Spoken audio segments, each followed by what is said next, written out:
Well, good afternoon to those who are watching our live performance or coverage here of the Tour of Italy. Lovely sunny weather. The temperature now has gone up a few notches, and so has the speed. It's been very difficult all day today to pull back a breakaway group which went away after some 40 kilometres. The field have kept them in within sort of striking distance. You can see here they're going along this road absolutely parallel to the sea, and on the left-hand side further over is a thumping great autostrada, which all the main traffic's thundering along, which allows them complete freedom of this road. They've been running from south to north all the way since they set off this morning, with a headwind making life difficult, and a very, very quick start indeed on this stage 10 from Vasto to Macerata. 212 kilometres in all. That's 132 miles in English language. No King of the Mountains today at all, just a little blip at the back end when they get to 194 kilometres, and that just lasts about 6 kilometres to the 200 kilometre point, then 12 kilometres of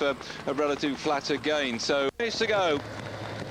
That's just some 6 miles left, and it is quite a flattish run until suddenly we get that little rise ahead of him. It's just going to get a little bit difficult shortly, and the speed now is absolutely up and rocketing along here.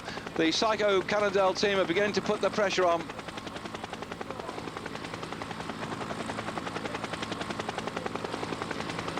This is absolute brinkmanship as far as they're concerned. I can see one of the Amore Vita jerseys begin to move up into about 6 spot back as well, so perhaps Magnussen might be able to try and rock the boat yet again. Falazin burying himself at the front.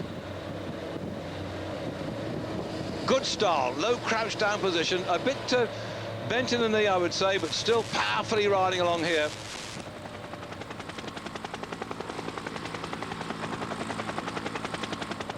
What a chase.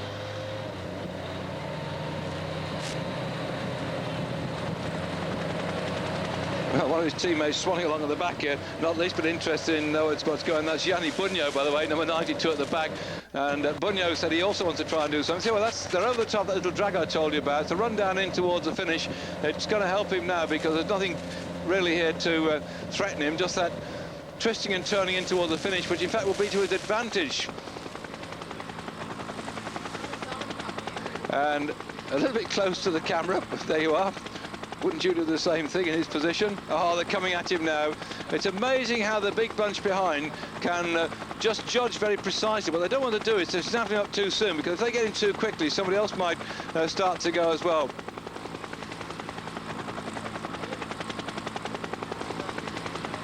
So for Farazin then, it might be, yes, it's over and done with now.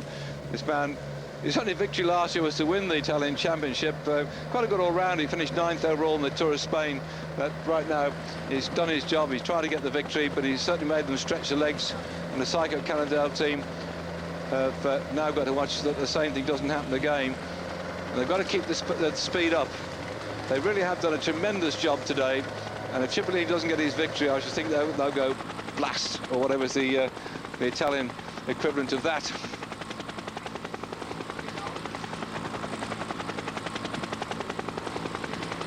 Where are the Polti lads? Looking for the top, the yellow colours a bit misleading. There's so many little yellowish jerseys down there with the TVM ride. But yeah, they're the other Polti team. I thought they'd start to move as well, because Martinello is their man they want to put in to a good slot. If you're looking down there from our camera, and you're trying to pick up who Martinello. He wears number 147 on his back. Just quick look there at Paparos. Infiltrated as ever by one of the ever-present lads from the Amore Vita team.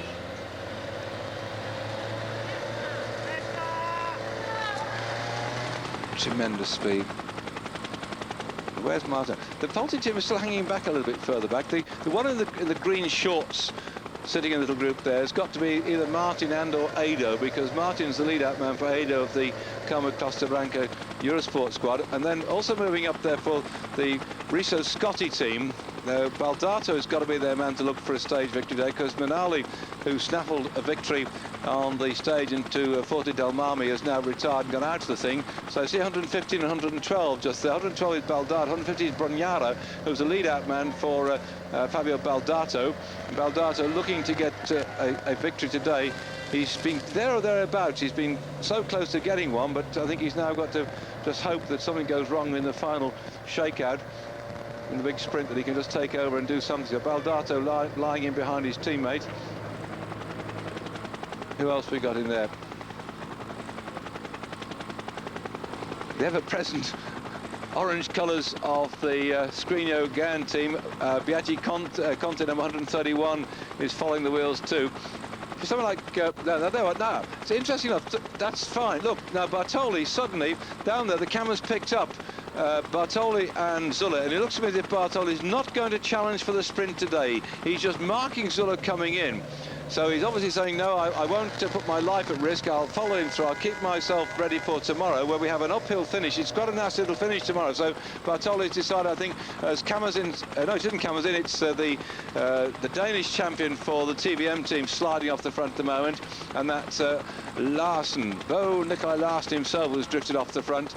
So TVM smarting under the fines inflicted on them by the commissaires, and two of their riders chucked out for being 37 seconds outside the limit after the problems they did to ride all the way there with the pain and the suffering of Michael Lafis. So now the TVM team has said, we'll show you what we think about that. Well, off they go. But I think that's a bit too hopeful. Just, oops, that's the trouble, yes, these are the problems in this sort of situation. Then bang goes Velotti of the Polti team. Somebody else is in the ditch on the far side. And that, I think, is probably why Zuller and Bartoli decide to keep out of the way of the troubles, because these are the things that Swift touch of wheels, and the Kelme Costa Blanca out of Botero also came down in that. And a couple of days ago, here we go, somebody has touched a wheel in the centre, and down they go. And at this point, he's at around about 35 miles an hour, and bang, down they go. Most of the time you slide, so all you end up with is lots of skin left on the rope. But if they come down a lot slower, you can actually break your collarbone.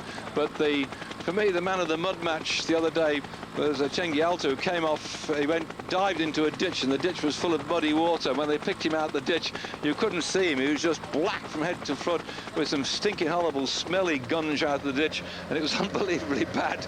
And anyway, he survived, he got back on his bike, and he eventually finished the day. After watching Matthew White again there for the Amore Vita team, number 16, slot in the middle of this little lot. Not the world's greatest sprinter, but certainly infiltrating the top men at the moment. Another attack coming on, thick and fast then. Piccoli of the Brescia Liquidas team trying to go for this one. He's always very good at catching people napping and trying to slide off when nobody's expecting it, but will it work this time? The phalanx of motorcyclists up in front looking back, and half the trouble is too that they should move these motorcycles out a bit more, because they're not careful. People jump across and get on the back end of the motorcycles and disturb the whole thing. You don't normally see that many up in front, just our television camera plus one motorcycle with a commissaire on board. But normally when you get towards the last 5 kilometers, the officials send all the reporters forward, all the cameramen forward. We're inside that now, so they ought to move a lot more of those motorcycles out of the way. Inside 3 kilometers yet to go. Cipollini looking then for a victory today, which will take him up to 25 victories. The moment he equals Cerrone's record, he passed Moser's record, and suddenly, yet again, out of the pack comes the ASICS CJ rider. This one, Paolo Bettini, powers away off the front. We saw his teammate Bartoli, who could benefit from 12 seconds bonus. He won this stage. Further back in the back, seeming, I think, to stay out of trouble and let this go on today. Perhaps thinking tomorrow, when it goes up for thumping great climb at the finish, he might be better off waiting for tomorrow's stage. But for Mauro Cipollini, can he get the great Eddie Merckx total of 25 victories? Eddie knocked off 25 victories in the Tour of Italy in 7 years. Eddie got his first victory in 1967 and his last victory in 1974. It took him 7 years to get his 25 victories. As far as Super Mario is concerned, it's taken him 9 years. He got his first stage victory in 1989. He's looking now to try and get his 4th victory, and he's there wearing number 2 on his back and riding in then with his Psycho team round about him. Keep your fingers crossed we don't have another comeuppance, and suddenly the Scrigno riders start to go forward too as well. As ever, Scrigno prepared to try and go, but this sort of speed, it's very difficult to get away. They just get on the wheel, they're pushing and shoving going. Look at Ado sat down in there, looking very comfortably indeed. That's the green and white and blue stripes, number 85. You've got to be fairly persistent. It's a bit like a front row forwards at rugby, I suppose. You just push and shove and you don't let anybody get in your way, whatever happens. And some of these sprints are exactly the same. They push and shove now with 1 kilometre to go. And suddenly you've got to be in that top half dozen, and at the moment then one of the Polti riders has gone forward, but still Martinello is back 1, 2, 3, 4th, and I think Martinello is tracking Cipollini. Still, we've got the Psycho Cannondale riders. It looks like the rider in the red and yellow, Martinello, is tracking Cipollini and looking to try and come off his wheel. And still then, as the Psycho Cannondale team do the work on the front, they got 2 men up in front, then behind Cipollini. And a delightful view of a Fiat car obscures everything inside. So Cipollini now is riding behind Fagnini, and right on his wheel is Martinello. Martinello then will peel off and try and come outside. Cipollini is still lying. There's a sharp right-hander, makes life very difficult indeed. Well, Martinello and Cipollini have been great mates in the past, but now there's no love lost between the two of them. Who can get this one then? And they spring round that nasty bend, and it's going to be then in this last 100 metres, Cipollini versus Martinello. Cipollini versus on the left-hand side, Martinello in the centre, and on the line Cipollini gets it for Martinello, and Loader, I think, was in 3rd spot on the right-hand side from that. Great work by the Psycho Cannondale team, have given Cipollini his 4th victory in this year's Tour of Italy, and that takes him up to 25 victories in all, equaling those of the great Eddie Merckx.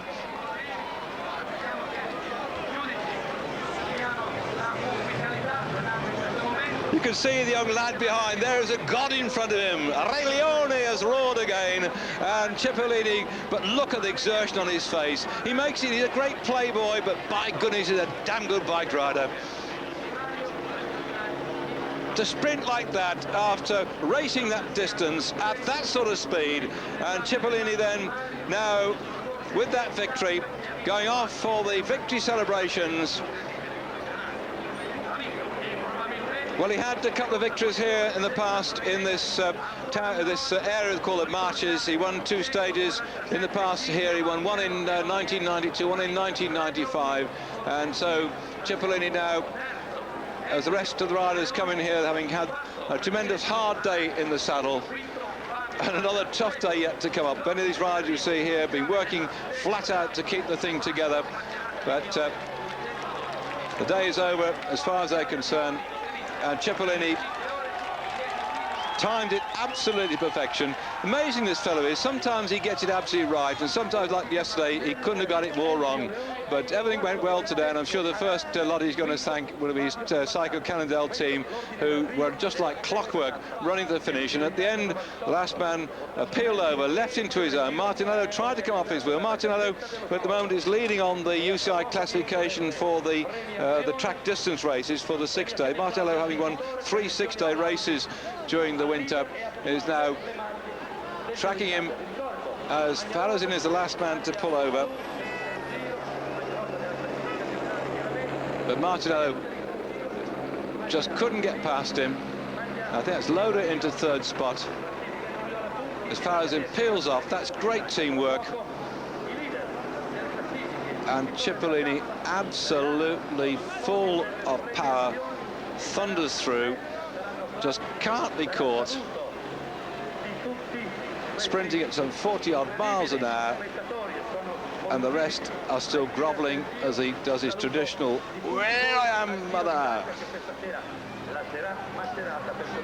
What's he going to get up to when we have the presentation? I don't know if we've got time to see the presentation on the podium, because I think there's somewhere a tennis match must be in full flight in Paris, and we're about to go back to that one. But I just wonder what other little act he's going to get up to, as he's now equalled Eddie Merckx's record. He's got to go some way. He won't catch up with Constante Girardengo, by the way, because he scored, not in this race anyway, he scored 30 victories in the Tour of Italy. Now he's on 25. I suppose next year, though, he's going to come back to try and catch up with Girardengo's record, and we wish him the best of luck too. He could well get the final victory in Milan. That's always one where he shines.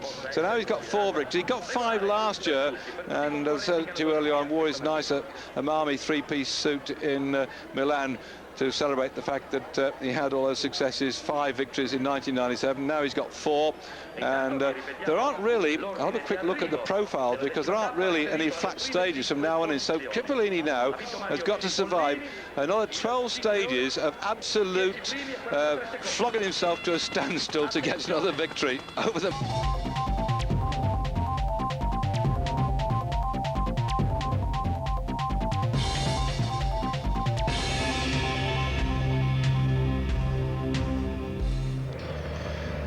One man trying to get away from the lead group at the moment on the descent of the climb they just come over on this Tour of Italy stage from Macerata into San Marino. That's Biagio Conti. We've had a group of riders go away, and they really have caused consternation back in the camp, because one of the riders in this breakaway group started this morning just a sniff outside the top of the general classification. I think panic now has been hit. The buttons are going back in the chase, because out in that group at the moment, on the front we have Andrea Noah of the ASICS CGA team, start this morning at 1 minute 46 seconds down on overall classification, 19th on GC. And so the Festina team have been doing a lot of chasing. They've been away for an awful long time, the break, and you can see now that Festina are driving hard to try and catch them. We're inside the what, about 15 k's to go, I think it is now, and this is our breakaway group that you're watching here, that set off just after the, what, about the 40-kilometre mark, I think it was, when they went away, and now they are desperately trying to hang on to that lead. The speed has been tremendously quick all the way through today, as Festina are doing the chase now. At the start this morning, the first hour, 44 kilometres in the hour, that's about 27 miles an hour, and look at the Festina's chasing now. In the second hour, they average 46 kilometres an hour, so you can imagine they've increased it from 44 to an average of 46 by going even faster in the second hour. By the time we got to the third hour, the overall average had rocketed to 47 kilometres an hour. The first attack came after 25 kilometres, and just 10 men went away. They only lasted some 4 kilometres before they got swallowed up, but the group you're looking at now managed to get away after 42 kilometres of racing, and by the 50-kilometre point had a lead of 1 minute and 13 seconds. It kept growing after that, after 95 kilometres, and you see now the gap down to 2 minutes and 38 seconds, but that is still panic time as far as the Festina team is concerned. The lead at 95 kilometres was 6 minutes and 40 seconds. The pressure being exerted by Polti and Festina and TBM brought that back at 137 kilometres to 4 minutes. Then it went out again like a yo-yo. At 145 kilometres of racing, it was 4 minutes 20 seconds. By the time they got 154 kilometres under their legs, it was 5 minutes and 38 seconds. And then at 160 kilometres, that's exactly 100 mile of racing, the leading group had a lead of 4 minutes and 25 seconds. And since then, it's been coming down all the way. And the question is, can they hang on to the end? Because the end is a bit leg bending. It's a very nasty climb up towards the finish at San Marino. The climb, when they get to the top, it was 585 metres above sea level. They're on the descent a bit at the moment now, but when they hit the bottom of this descent, they will be 176 metres above sea level. So they've got something around about 400 metres of climbing to do in the last 10 kilometres. There's a bit of a blip in it too. It goes up and about 1.5 to 2 kilometres in the finish. It drops down and goes back up again. But it's a nasty climb, quite a leg breaker. Mr. Pantani has been training deliberately on this final climb, and he was boasting this morning that it goes so hard in the climb that 40 men will be outside the time limit. Well, so I don't think that, because in a 10-kilometre climb with the field pretty well compact at the moment, he's going to have a job, I think, to shell that one out the back. But there we are, 2:38, the sign, then back to the to the lead group here and back to our main people. So in that group at the moment then, Noah Vasics, Loda Balan, Cipollini Brescia, Raimondi Brescia, Manzanti of Cantinetola, Saligari Casino, Gonzalez Kelmi, Edo Kelmi, Ramati Mappe, Bragnano, Risco Scotti, Brignoli, Risco Scotti 2.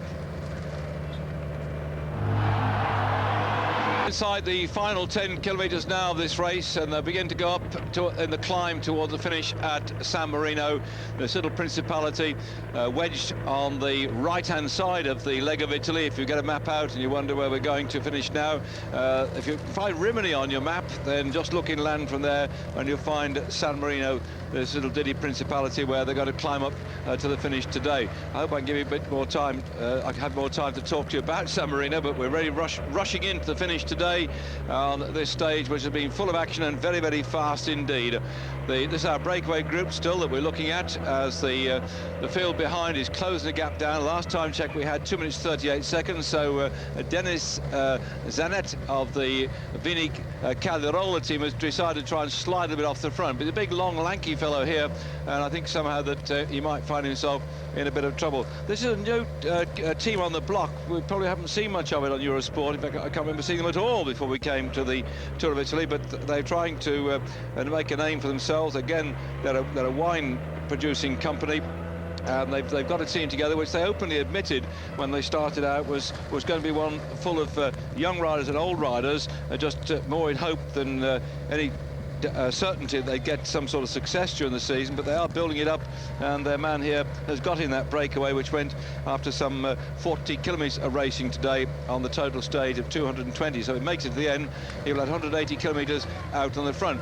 Looking now at the back end of that little group, on his own there, Conte was just sitting on the back. He tried one attempt to get away, and it came to nothing. But really, I think they're all now wondering on this climb, which they're just about to start dragging themselves up, and whether that bunch behind will catch up with them. That's Chepi Gonzalez on the front, though. He's a damn good climber, and if he's got anything left in his legs after this long, lone break, then I suggest on this climb up towards the finish, Chepi Gonzalez has a chance of all of those group behind of staying away from the big bunch. The problem's going to be for the Festina team, as they're beginning to close that gap down. They certainly will be looking out to pull up Andre Neu of the ASICS team, but once they start to close this lot down, and after that the thing begins to split a bit, they won't know exactly who they've left to chase, so it's going to be very difficult for them.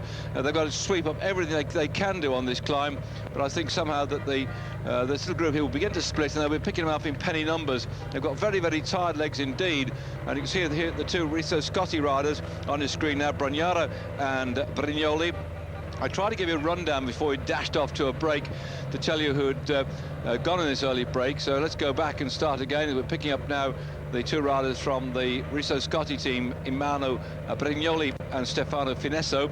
In that group we see now on the front Denis Zanet. Also in that group this morning we had apart from Andre Neu, ASICS CGA, Nicola Loda from Ballon, Marco Seppolini from Brescia, Gianluca Raimondi from Brescia as well, Luca Mazzanti from the Cantino Tolla team, Marco Saligari of the Casino team, Chepi Gonzalez, we spotted him in the group from Kelmi, and also Angelo Edo of Kelmi. I think he's being distanced now, and David Bramati of the Mappe team, the two Riso Scotti riders we spotted so far, and the Andre Fregato, I mentioned him from Vitalicio too. So splitting now, and there we are. I thought Chepi Gonzalez might start to go for this one and try and get away, and that's the ideal tactics. Now this big fellow up in front will be mincemeat, I think, for Chepi Gonzalez. He'll rush up here and prance past him. I think it looks like they're pulling the neutral service car, the red Shimano vehicle, being pulled forward now. That says to me that the gap was 2 minutes and 38 seconds last time check. It must be coming down, and they're going to push that neutral service car a bit further up the road in case this lot begins to split and the people from behind start to catch them up. So there, little Chepi Gonzalez, the Colombian climber, made easy work of closing up on the rider from the Vini Calderola team, and now looks like Neu is starting to try and do something about himself as well.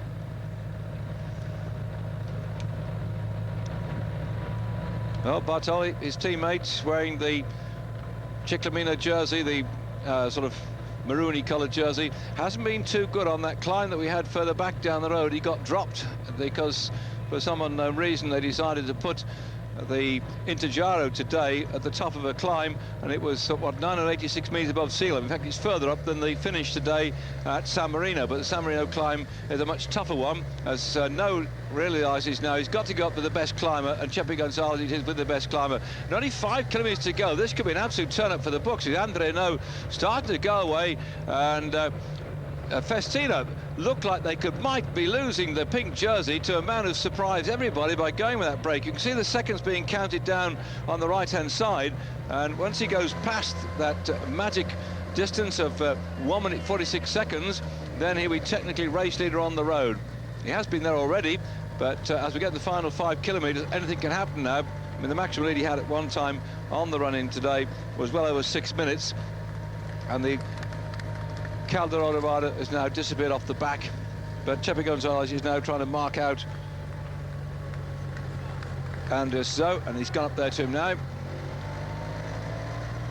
Now that's very useful indeed for Andres No, but I think Chepi Gonzalez, if he wants to get rid of No, he's got to start chopping around a bit and accelerate. Exactly what he's doing. He's already taken the King of the Mountains jersey in the Tour of Italy. He had it, what, a couple of years ago. He was, what, second last year in the King of the Mountains too, the fellow in the Calme Costa Blanca Eurosport colours on the left-hand side of your screen there. And this is the chase group. Oh, 1 minute and 7 seconds. It's suddenly come down. It's dropping like a stone, and there Bartoli is sitting on the wheels and trying to make sure that he can stay with the chase, as the pressure is now really being put on. One or two of the stragglers, I think, from that lead group are just dropping back into the main pack, and bit by bit they're going to find themselves swept up in this chase group. That's Misaglia that was leading the chase group. He's got to do some work for Pavel Tonkov. Tonkov, well, he's got to do something today as well. So all the top men looking for good positions in the Tour, because a quick rundown on the overall top 10 places at the moment. Alex Sulla still leading by a slender 5 seconds from Michel Bartoli. Leblanc is in 3rd spot at 50 seconds. Pavel Tonkov in 4th spot at 56 seconds. Paolo Salvadelli in 5th spot at 57 seconds. Marco Pantani 6th overall at 1 minute and 2 seconds. Nicola Micheli at 1 minute and 3 seconds in 7th spot. The 8th overall, last year's victor in the Tour of Italy, Ivan Gotti, at 1 minute and 4 seconds. And in 10th place, Enrico Zaina at 1 minute and 8 seconds. So there's a lot of riders there, still very close to the pink jersey. Further down the list then, Belli from the Festina team at 1 minute 12 as Noe tries to go on one side and Chepi comes up the other. And Sergei Gonchar, the early pink jersey leader, is at 1 minute 15 seconds in 13th spot. David Rebellin of the Polti team, 1:16 in 14th. I thought I'd go down that far because a lot of people are still stuck together, but Andrea Neu of the ASIC CGA team, 1 minute and 46 down this morning. What can he do about this? Slow motion replay of the acceleration of Chepi Gonzalez. These are sort of tactics to blow the legs off anybody. I think Chepi Gonzalez is, of the two riders we've got here, that by far and away the best climber that we're going to have on the screen. As now, that's interesting. Yes, it's Pantani's team that have come onto the front to try and do the work. Now you can see them all try. Marco Vello has just pulled over, and start right at the front. Looks like that's Konashev at the front. Chepi Gonzalez, this chap, they're having their own little private race up in front at the moment. And they've been joined. Hello. So that was a bit surprising for them, because Marco Ceppolini of the Brescia Liquidas team is coming up to try and take part in these proceedings. And I don't know, can't understand the tactics. Look at him, look. He said, go on, it's your turn to chase, Chepi. Off you go. And so Andre No doesn't want to chase down this big fella up on the front. It looks like a fourth rider's coming to join them as well. And in fact, this is the fella from the Vino team, Vino Calderola. I think he's still in with a bit of a shout. Yep. These are not good tactics, because that bunch behind is beginning to close down the gap and they've got to work together. If one of these four riders is going to try and win the stage, it's no matter, I think, at this particular point going away. You can see that the conditions we've had already, it bucketed down a short while ago. We had like a thunderstorm which really washed out the finish. It came down really cats and dogs, but right now the roads have dried out somewhat, so we should have quite a good finish and keep our fingers crossed for that. Well, these are the roads that Marco Pantani has been training on in an ambition to win the stage today. He felt that it would suit him, but the gap there, he's on the front now. He's starting to go, and look, Zulla's gone for his wheel as well.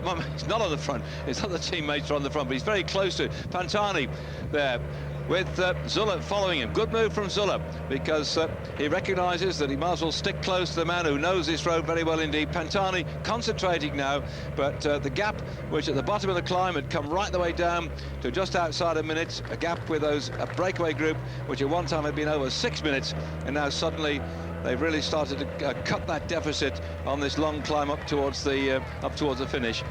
I say, got a little blip in the middle of it, but generally speaking, it keeps on going up and up and up and up. Oh, it's beginning. Oh, this is the really tough part now.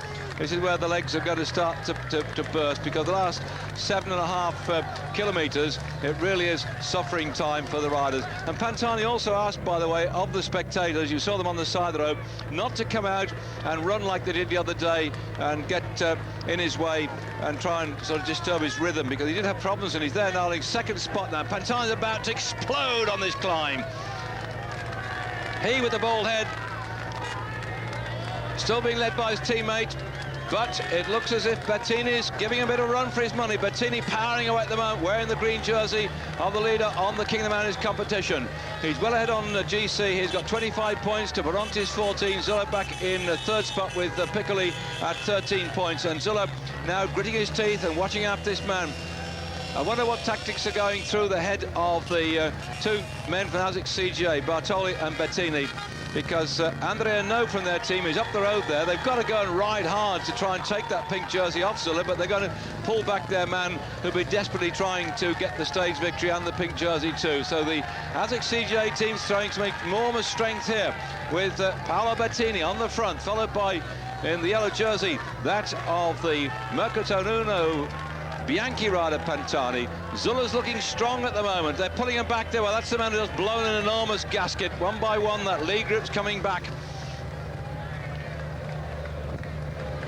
Zulla doing just the right thing. Watching after, keeping an eye on Pantani. Well, look at Bartoli just behind him, though, in the pink jersey. Only this morning a slender 5 seconds separating Zulla from Bartoli on the overall classification. Pantani this morning, way back there.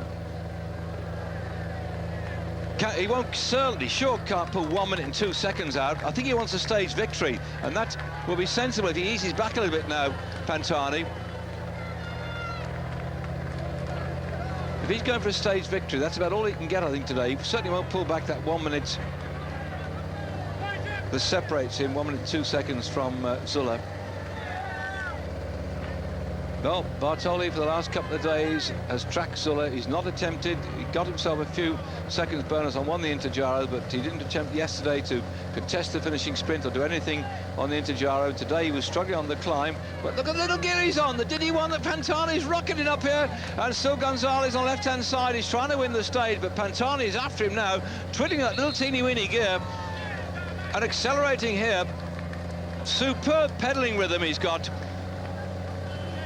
Doesn't push very big gears, does he, Pantani? Pulls back, see what damage he's done. There's a lot of people still there. He's towing him along, can't split them. It's not quite steep enough for him.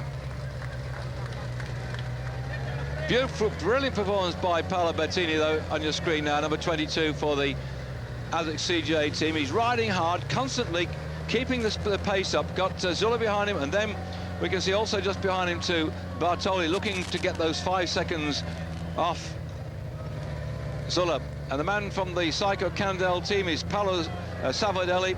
As yet he goes again! Yow!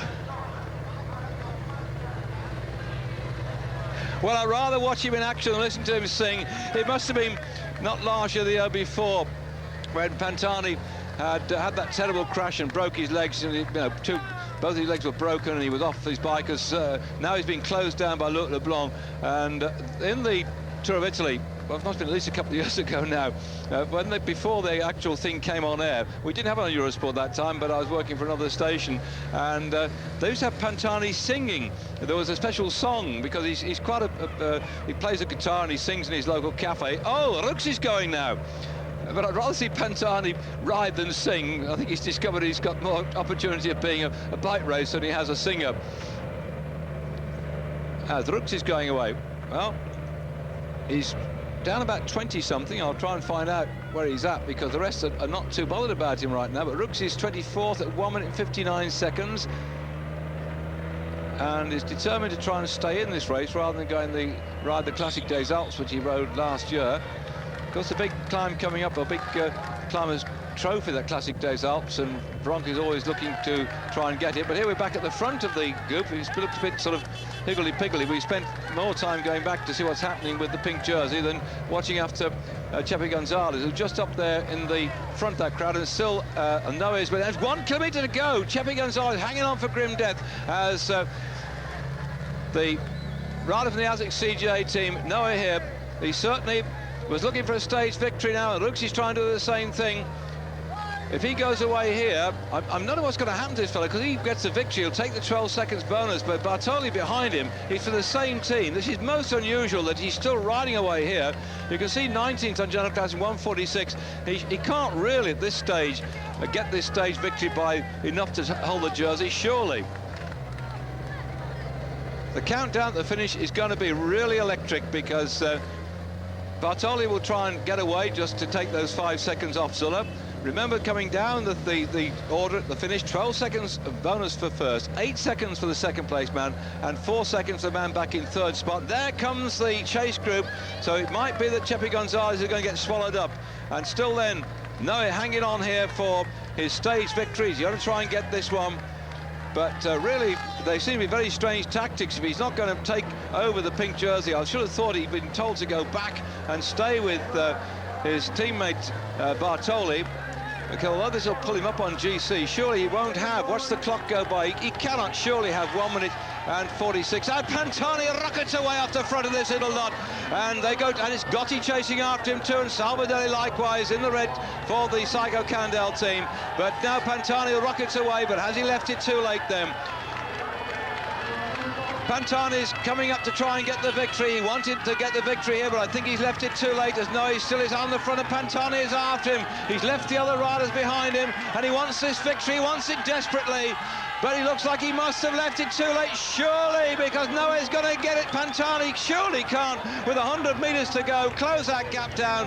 Our telephoto lens makes it much too short, and Pantani, who sulked a bit when the rest sat on his wheel, has left it far too late to get the victory he wanted, because it's gone to the rider from the ASICS CGA team. Surely he's going to get this one. If he falls up in a heap on the line, he's going to cross it and get the victory then for André Noé of the ASICS CGA team.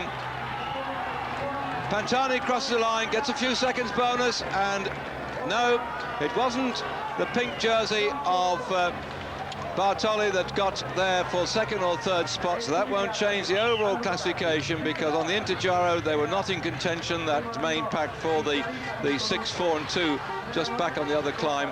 But the damage has been done, I think, really to Pantani's ego. He's looking to have got the success today. It's one he trained on, he thought he could do it, but he just hadn't quite got it. This is the man who got it, and they went away after some 40, he's done 180 kilometres in that league group. No wonder he is absolutely bananaed.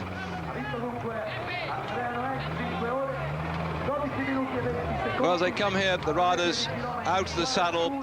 One man will be certainly out the saddle for most of the day. I haven't got any information on him now, but stung in a very important place where you store the family jewels yesterday by a wasp was Gianni Bugno, and it really has given him a lot of problems. I think he's probably ridden most of the day out of the saddle.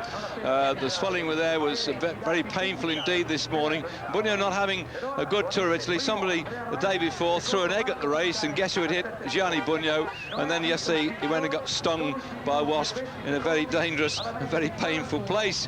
So if you see a man who's ridden most of the way out the saddle, that's going to be Gianni Bugno. The fingers are crossed, he's actually going to finish the race today, as we see and yet another victor. We've had so many changes, except for Cipollini, who's been stacking up the victories. The man who's really scored again here and made a change for us, and Renault, and the ASIC CJ team must be rather pleased in some respects they've got their stage victory, but it meant that his teammate wasn't able to take the pink jersey off Alex Zuller, so that should still be the results of the overall classification, this man being the victor. And for him now to take that victory, certainly looking back, he got 10th in Milan-San Remo. He's had one of those, 33rd, Lais, Bastogne, 5th. Now, I can't see a victory for this man in the past at all, but certainly he's got the one today in San Marino, Little Principality, on that final climb up towards the finish. Talk about climbing, by the way, if you're around about Birmingham and Cardiff tomorrow, the Pro Tour goes from Birmingham to Cardiff tomorrow, 129 miles. It runs down over Romsley Hill, where they're having the British National Championship in about, what, 6 weeks' time, and then through Worcester and over through the Malverns, up the Witch Cutting. Gosh, I used to train over there a few times in the past, and through Hereford and down on to finish at Cardiff. Starting about 10 o'clock in Birmingham, my hometown, in the morning, finish about 3 o'clock in Cardiff. That's the Pro Tour of Great Britain, where O'Grady has got the leader's jersey about 13 seconds ahead of Chris Bourman as at this morning's race. But Pantani here just left it a bit too late,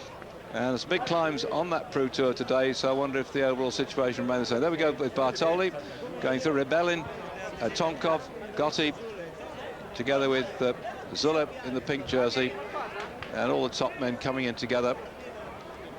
And still the stragglers on their way through. You can see here quite a lot of men distance. There's such a big bunch together, and what has been an extremely fast day's racing. Have a quick look at the sort of overall average speed that we were expecting. But and there's beyond Bugno, just down there in the right-hand side. They said he was coming up in the group, so it looks like he's made it okay.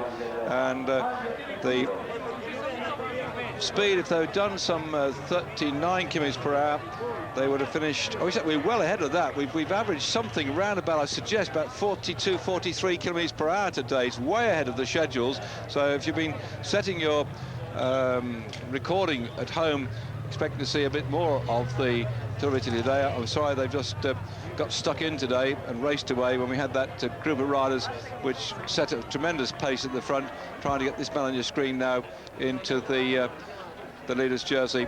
Carney coming through. There we are. We're back on air tomorrow at 15:30 live. San Marino to Carpi, flattish stage. The next stage, Capo Schio, a bit of a climb, but the real one will be when we're on the 30th of May, Schio to Piancavello. So we're on what, Wednesday today, is it? Wednesday, Thursday, Friday, Saturday. Yes, Saturday's going to be an absolute stormer. As we're going off to tennis and David Mercer, let's hope they've had reasonable weather in Paris. It's been a bit wet here, but we hope the umbrellas aren't out at Paris. Have a look and see. Coming up next.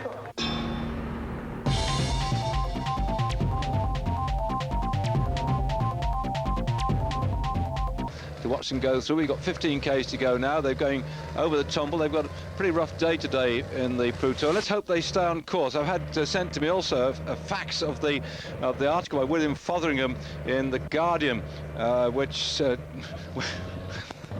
they went off course and they were going around at a Tour of Briarfield rather than the Pro Tour, and everybody's going in different directions, and the pedestrians are leaping out of the way, said Robert Miller, the team manager of the Scottish team. A lovely long story it was, and that the cavalcade had all the finesse of an oil tanker performing a U-turn, and the judges were working out precisely where they were as they got lost and caught in this East Lancashire triangle, disappeared without trace. Well, the one thing about racing on the continent, when you get these big tours, there are so many people turn out. Well, it's deserted here, but it's very difficult to go off course with the big races because of the mass of spectators that come along and the entourage that you have with them. But there was a gap between the breakaway group and the main for about 5 minutes, and they all went the wrong way, and that was that.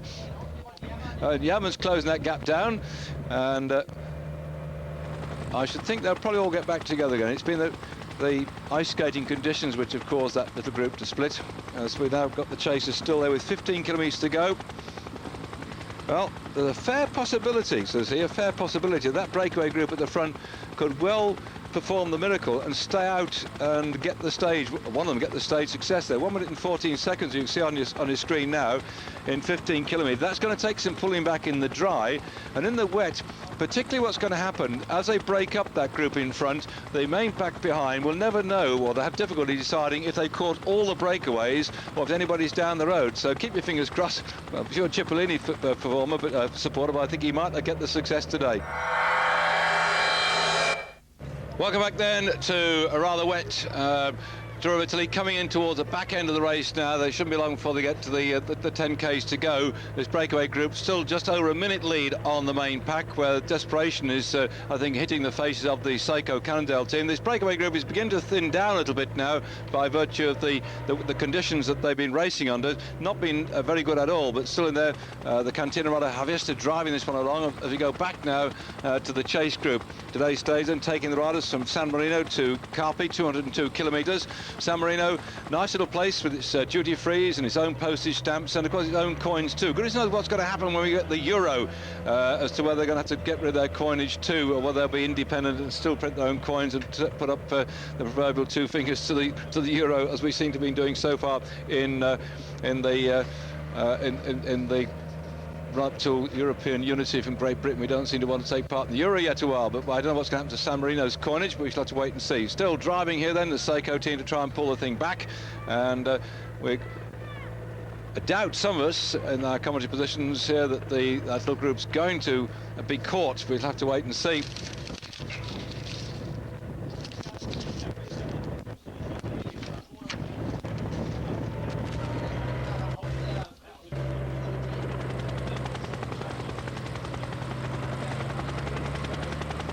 I have a special announcement to people back in Great Britain that's been sent through to us on the Tour of Italy.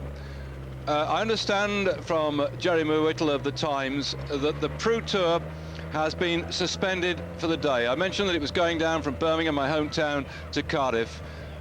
The disappointing news, and very sad news indeed, is that a police motorcycle has been killed in a traffic accident ahead of the cavalcade.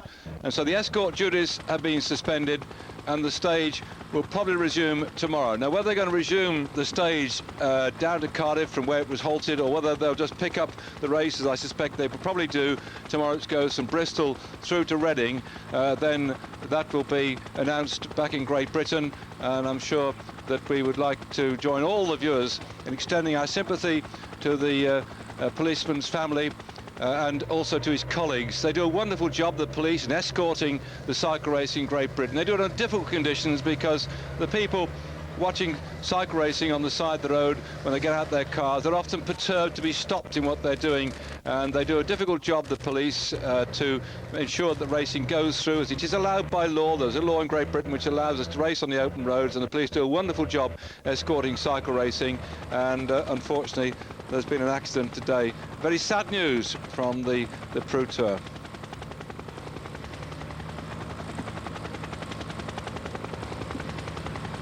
Back then with the Tour of Italy, and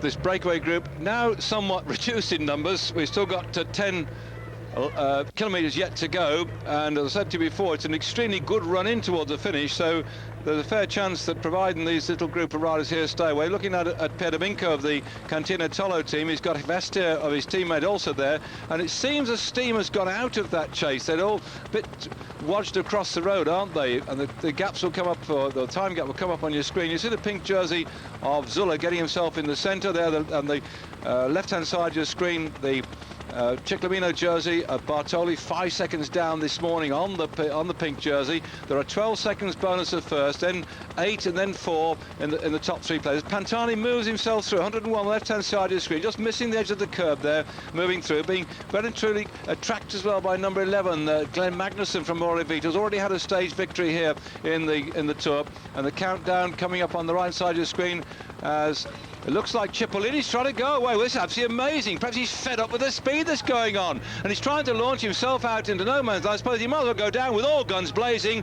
on the run into the finish today. So Cipollini has a gap now. You can see on your screen here, he's probably said, well, blow this a game of soldiers. I'm off down the road. Nobody's going to help me. They've done what they can so far. My team have done something. Festina Bill aren't doing much, so I'm going to go for this one. And what a tremendous piece of spirited riding then by Cipollini, who's now 1 minute and 23 seconds down. The gaps have been growing, not coming down, so Cipollini has decided that it's time that he took off, and off he goes now.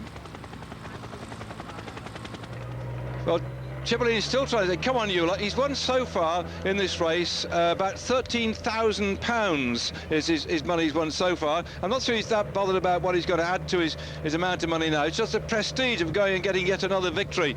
It converts, by the way. Cipollini at the moment has won, listen to this, 42,284,000 lira. Bartoli in the second place overall on the tour at the moment has won 38,632,000 lira. As the riders here beginning to sort themselves out ready for this. But that's the chap with the Ciclamino jersey, left-hand side there, has got himself then 38,632 million lira. So no wonder his wife came down with a new Porsche for his birthday yesterday. But come the Euro, it'll sound a lot less money, won't it? That's the money they've won so far. And the top team, again in lira, is a Polti team. They've so far got themselves 13,500,000 lira as prizes, but there's a long way to go yet, and this is just the prizes that they've got accumulated so far. I mean, Sulla in the pink jersey and Bartoli in his Ciclamino jersey. Every day they wear the jersey, they get an extra bonus from the organisation, and the money sort of stacks up all the way through. So a lot of lira to be won at the end of it all. Oh, there we go. The jumping around started already. Looks like Javistio of the Cantina Tolo trying to go away now from this little group. Still in there. I didn't have that one down on my little list, by the way, because I've been checking out number 81 in this back group for the Camiclasta Blanca team is Rubera. So he's still with them at the moment. It's just thinned down a little bit, and Javistio's just dashed off down the road. Oh, steady lad. These are going to be the problems on the run-in, because that big group behind the breakaways will not want to come round their eyeballs out in case they get themselves upended. So we're down to about 9 men at the moment in this group, and this is where Javistino went away. And his teammate Piero Minca won't do any chasing at the moment. It's a good move as far as he was concerned. And it looks like he's blown it, though. He's had enough, and they're going to come back up to him. So that was just a little first of the sound-offs. And Piero Minca begins to roll through to the front of this little group just to keep the pace back up again, and maybe his turn will be to go and have a crack at that one. Yaman going through for the Casino team. Takes his turn on the front. Not very nice at all. They'll all be glad, I think, to get to the stage finish. And there they're shown that's pretty. I'm sure they'll be quite happy to see that one, because that signboard showing they're well over that minute lead as well. They'll know from experience that that's going to take a lot of catching under these conditions, so they've done a damn good move considering how fast they've had to ride. And a bunch, I think, have now said that's it.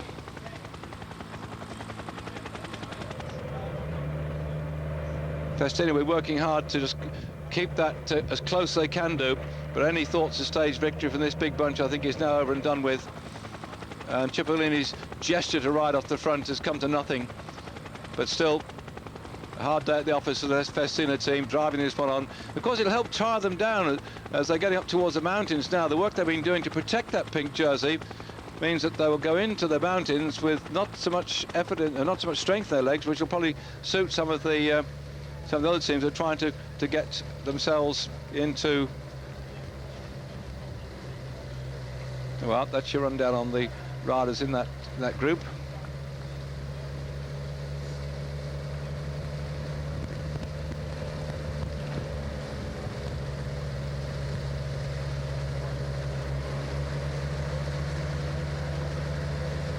Looking at that a lot. Germans are quite careful of catching people up. Smetana is not a bad sprinter either. Ivasta and Piero Minca can still play the doubling up game. Rooks will go just for the ride because he's the, now I think since Noah's dropped out of that one and that run in, Rooks is the best place over 1 minute 59 seconds down on general classification, so it's still going to suit him to ride. He's the TVM rider.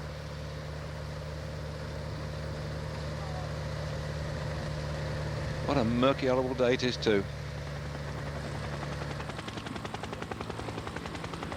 So no wonder the sting's got out of it, because in all that confusion rushing around, Noah's come out of the lead group. He was the biggest threat overall in general classification, and so Oscar Cameron's also come out of that leading group now. So 1:26, they're probably a bit more relaxed about it, on the basis that only Laurent Rooks at 1 minute 59, that's nearly 2 minutes down on Zuller, is anything of a threat. So that's probably a little bit why they're not too concerned about pulling it back, and that's why Mr. Cipollini is not happy either. They've relaxed it, and he's trying to drive the thing a bit faster, but he's getting nowhere. He's not going to get much support from that lot.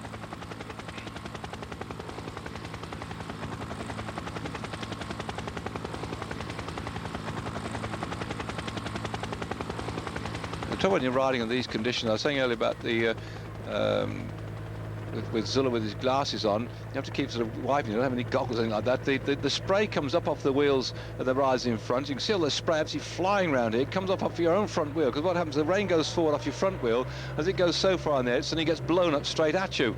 And you can see the sort of strips of water down the backsides here too, and it's sitting on your chamois leather. It's now nice and soaked. Every time you sit back down the saddle, if you've been out too long, you'll squelch. Well, the Talicho rider, I think, now taking off on this one.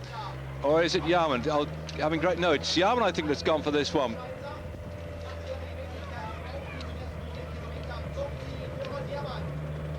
Yarman's looking like he's going for this one. I suggested he was the man with the shout, but I thought he would have left it a bit later than that. Because remember when he out-sprinted Bunyo to win the Amstel Gold Race at one time, there was surprise over everybody's face that he was sprinting so well. But Yarman, the Casino team, have been so dominant this year. They've had, what, 39 victories so far, and he is now really rushing away on the front. And Rolf Yarman, 32 years of age, a Swiss rider, and back then with the main group now, who I think lost all interest in getting the stage today. They're just going to coast on, just run on in and let it take its natural course, just keeping the gap down as best they can do, because Laurent Rooks is certainly going to climb up the general classification. He'd be pleased with that. He won't do any chasing now, I don't think. He'll just sit in there and just keep everybody going, encourage them to go, as we now watch to see how he took off here. So in the nasty condition, everybody's just watching wheels and trying to stay upright, and there he goes. Good move by Yarman, extremely well chosen, a winner of the Amstel Gold, one of the World Cup Classics, when he beat Den Bakker and Bartoli on that occasion within third spot. That was one of the times when Bartoli won the Liège-Bastogne-Liège, was able to add to his score in the overall World Cup. Bartoli, by the way, in that pink-coloured jersey at the back, or the Ciclamino jersey, as Pierre Domingo, I think it is now, starts to go away, has said that he's not going to ride the Tour of France. He's more concerned about preserving his World Cup by coming back after the Tour de France, riding the single-day classics, and also going on to have a go at the World Championships. Now, this little lot are in complete disarray as Yarman's gone down the road. Nobody seems to know whose turn it is to take off and try and go for it. And that's Zinchenko who's having a go now to try and pull back the gap. He's being tracked down by the Mappe rider, who's gone very quickly onto the wheel, but they're slowing down a bit. Oh, sorry about the picture, there are a few problems here, just stay with us. But the teams, this morning we had the vampires struck. Yes, the bloodsuckers arrived at 6 o'clock this morning, or just after that, and various riders from the teams of Skriniar, Mappe, including Tonkov, Polsi team, Asics, CJ, Vitalicio, Rosmeri, including Chiappucci, Festina team, including Zuller. They all had their blood taken to check the red count, because there is a concern about the level of some riders' blood with the red blood corpuscles, but nobody was found to be over the odds at all, although two riders didn't start this morning, Sevilla and Molinaro. Molinaro, who came in yesterday, I don't think you saw it on our picture. We saw him coming in with his finger all bandaged up. He fell over and broke his finger. Well, he decided not to start this morning. The commissar here saying to us, keep out of the way, watch it. And so Pierre Domingo, I said they'd play the old one too, the Cantinatolo team, because they shot Tavista off down the road, and now Pierre Domingo, it's his job to have a little go. And there he goes. Is he going to get up there? We're getting very close now.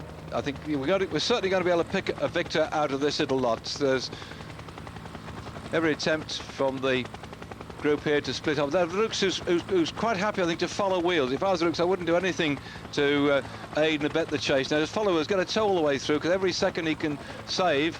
As yet again, another attack coming off here, and chasing after that breakaway then. Is Guidi going to pull it back? We're getting it now towards the finish, and still on the front, Piedominko peering through the horrible grotty weather conditions. Piedominko hanging on at the front at the moment, and the Licha Zinchenko of the Russian now still trying to close that gap down. Well, still Piedominko on the front, but he's being very quickly caught back by Zinchenko. Zinchenko's going to close that gap down, and it looks like, I think he's towing Rooks with him as well, but Piedominko has absolutely blown it now. He's suddenly realised he's not going to get the stage victory, and he's going to drop in behind, and he's not going to get it. This looks like a Milan Rooks. It is who take that one.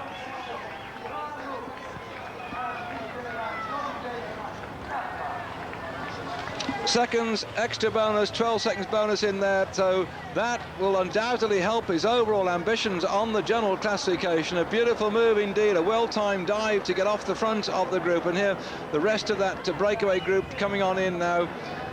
We had so many riders in it, had to split at some particular point, and Noe, who was the best placed man on general classifications, got marooned in the second group. He's going to lose quite a bit of time here on the Rooks, but back to the main pack, what will he have? There's 38 seconds gone now, so it's certainly improving his position. And Laurent Rooks 1:59 down this morning. Watch that clock on the right hand side to see what's going to happen, because this is vital. And here comes the group. 1 minute 59 seconds. He's also got 12 seconds bonus, so that means it's 1:47 is the time that he could in fact take the pink jersey at this rate. They've all eased back here, but Laurent Rooks this morning, 1 minute 59 down. He's got 12 seconds bonus of being first across the line. That makes it 1 minute and 47 seconds. Watch the countdown now. They're inside the final kilometre.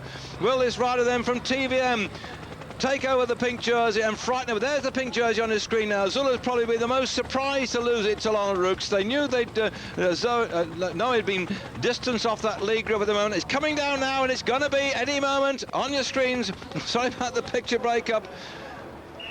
1:56, 1:50, 1:59, 1:58. That's it. That's it. The pink jersey, according to my calculations, has now gone off the shoulders of Alex Zula onto the shoulders of Laurent Rooks of the TVM Farm Freaks team. And he was the one who was asked to go back to the Classic des Alpes at the end of the weekend, last weekend of the Tour of Italy. They thought that they would have to pull him out to go ride the Classic des Alpes, which he won last year, but he got from his team management an opportunity that they said, OK, you stay with the Tour of Italy if you're going well and you're in the top of the Tour. But they didn't expect, I think, as it's now 2 minutes and 23 seconds, the gap, that Laurent Rooks would go into the leader's jersey like that. But another calculation now. Andrea Noe was 1:24 down this morning. 35 seconds separated him, and in fact they came over the line 38 seconds behind Laurent Rooks. So Laurent Rooks has now just got it. I think, according to my calculations, we might find that Andrea Noe has moved up into second spot. He was in the group, not this one, he's in the group behind, and I reckon it was 38 seconds back to him.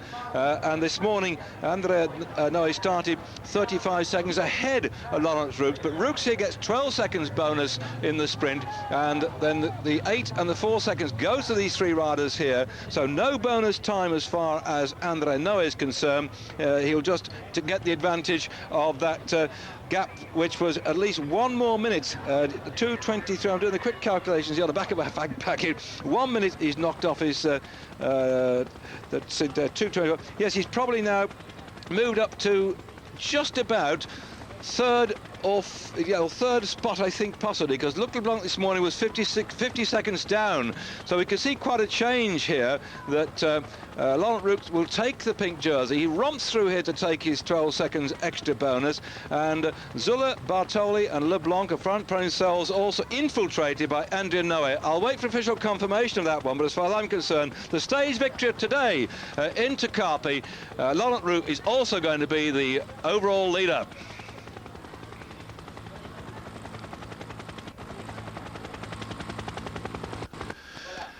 We're seeing quite an enormous disturbance today in the overall situation with that tremendous sprint from Laurent Roux. He followed the wheels, he kept cool, he didn't do much work, but he really timed it to perfection to come through. I thought that when Yarman went away that he was going to stay out there. He got caught back, and then the attempts of the Cantina Tolo team to do the old 1-2, that came to nothing. And so it was that Roux came thundering on in to get the stage victory. I think that was head of Zinchenko of the Vitalejo Seguros team, and third spot going to Pierre-Domingue. But now, as he gets the flowers of victory for his stage result today, he'll be very pleased with that one, I'm sure. But conversely, to take the pink jersey, once it's confirmed, then that really is going to put a smile on everybody's face back in Holland and back in France too, because he won an unusual chance. There aren't many people, many Frenchmen ride for the TVM team, but certainly there's one here now on your screen, and he's got himself not only the victory today, when they say he's got the pink jersey, he'll be over the moon with that one, because I don't like cliches like over the moon, but he will be there really, because they are I think it was the Cycle Sport that called them players and jokers in the pack, because they do have some amazing odd riders in there. Laurent Roux, who won the Tour de l'Avenir and the Classic des Arts, he's only some 24 years of age, but he's also very good in the mountains too. So tomorrow, when we go on in the stage into Giro, we go over the Passo Zovo, about 80% the way through the course tomorrow. It's a big climb, then down in towards the finish. I think he can climb with the best tomorrow, so he could keep the pink jersey, but the big test is going to come on Saturday when we go to Piencavallo, and that is going to finish up a mountain 1,267 metres above sea level. So all you lads in Linda's Pasta Bar in Poland Street in London, Conrad and the boys, I think you're going to have to watch Eurosport somewhere else and you trip into there. But I think Saturday's going to be a big showdown, because Roux could keep that jersey tomorrow, and then see what happens when we go into big mountains after that. Then it's interesting to have, say, a French rider going into such a team as TVM, which is, I won't say one of the best organised teams. They're a real bunch of lads, and whenever I go to speak to them, I think I've mentioned it before, that they say we may not be the best team, but we're the best looking. So all you ladies may have something to say about that, but a great performance today for them. And also Blylands, by the way, he won a stage yesterday. Amongst all the confusion here, I forgot to give you the results that happened yesterday, but Blylands out-sprinted Jalabert in the Bicicleta Vasca yesterday, and on the first day. So he's the overall leader in the Bicicleta Vasca, Blylands. Of course, he's a Dutchman riding for TVM. Jalabert was second in the sprint. Lombardi was third. That was yesterday. So now we've got the TVM having a double celebration. One in the Bicicleta Vasca in Spain, and in Italy, well, it rains in Spain in the plain. It also rains in Italy, also on the plain. It's been dead flat today, but the excitement has been there with the conditions suiting this Frenchman riding for a Dutch team and taking the victory and the pink jersey. Bad luck then to Alex Zuller. He doesn't like the rain. It is miserable. He has fallen off today together with his teammates Wust and Jekke. I don't think any great damage was done to his body, but to his pride now he's lost the pink jersey to somebody that nobody would have thought, I think, would have grabbed it. But that's been the way this Tour of Italy's gone so far. It really has been changing all the way through. We've had on the first day, Zuller got the pink jersey when he did the time trial. He kept it for 3 days, and Gonchar got it off him when there was 13 seconds in the split in the group, and Zuller lost it to Gonchar. And Bartoli snatched it back and held it for 1 day, and then Zuller's taken it over. We had so many different stage winners too, except for Mr. Cipollini with his 3-stage victories.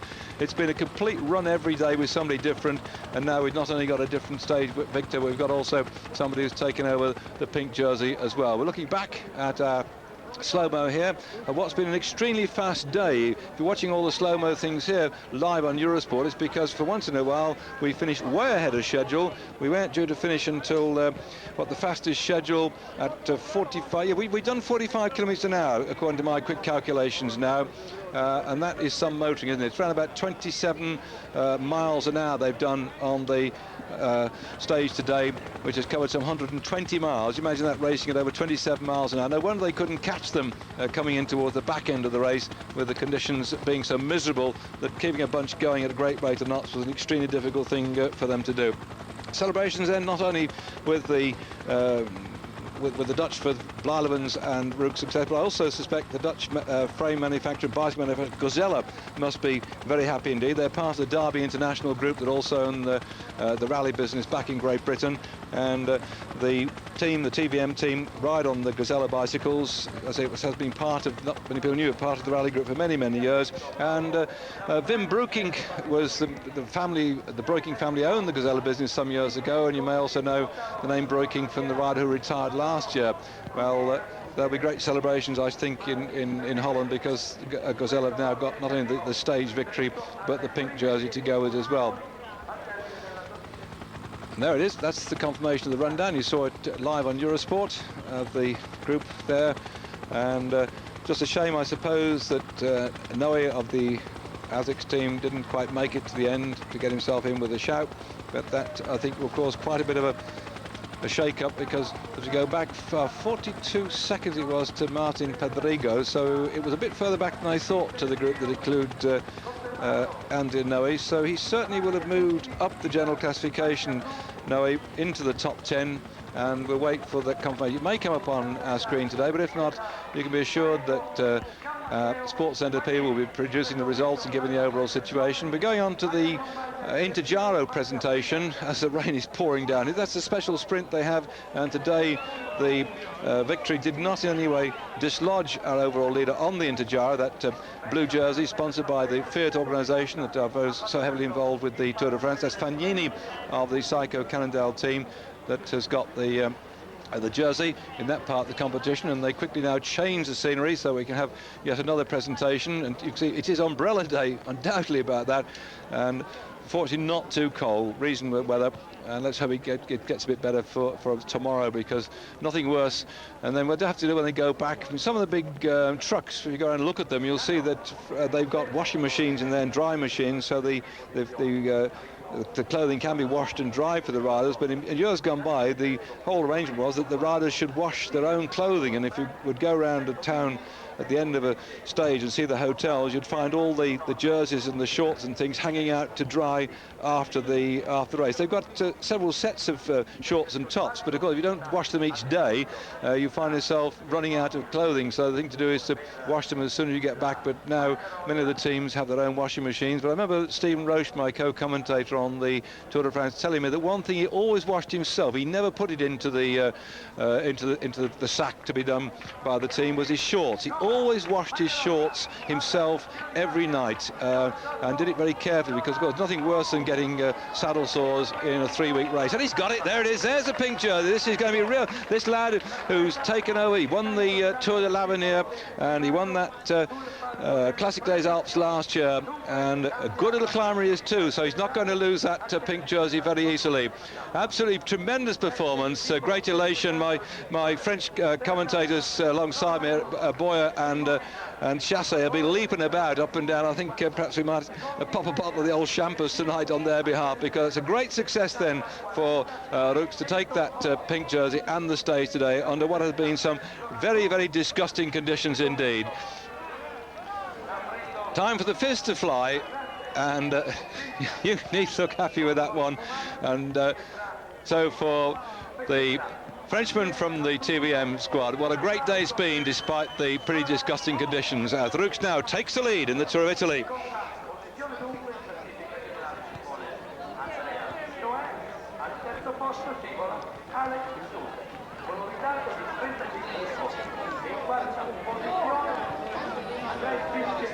Well, we wait to see the complete changeover on the general classification further on down the list, because there's so many things that happened today, and a very dispirited Cipollini, who one time thought he might be able to get a stage victory, wasn't to be, because that breakaway group that we had that was going at phenomenal pace. I mean, the first hour 48 kilometres were covered, and it took some time before the break finally came that you saw live on Eurosport. But out of that pack came this man Laurent Roux to take the stage victory, and it really was something which I think they worked hard for towards the end. The pack was a bit concerned about the narrow roads coming in towards the finish, so they couldn't really have a chance of closing that gap down, but it does keep the race wider. One thing about the thing like the Tour of Italy is that something happens every day. I'm David Duffield. I've enjoyed your company. I hope you join me tomorrow. It's the 13th stage. I hope it isn't unlucky for anybody, and come and join us on that stage on Eurosport. And we're going over to some tennis now, the Grand Slam, and we'll go from the puff and panting of cycling to the grunts and groans of the tennis players, but that's the players, not the commentators.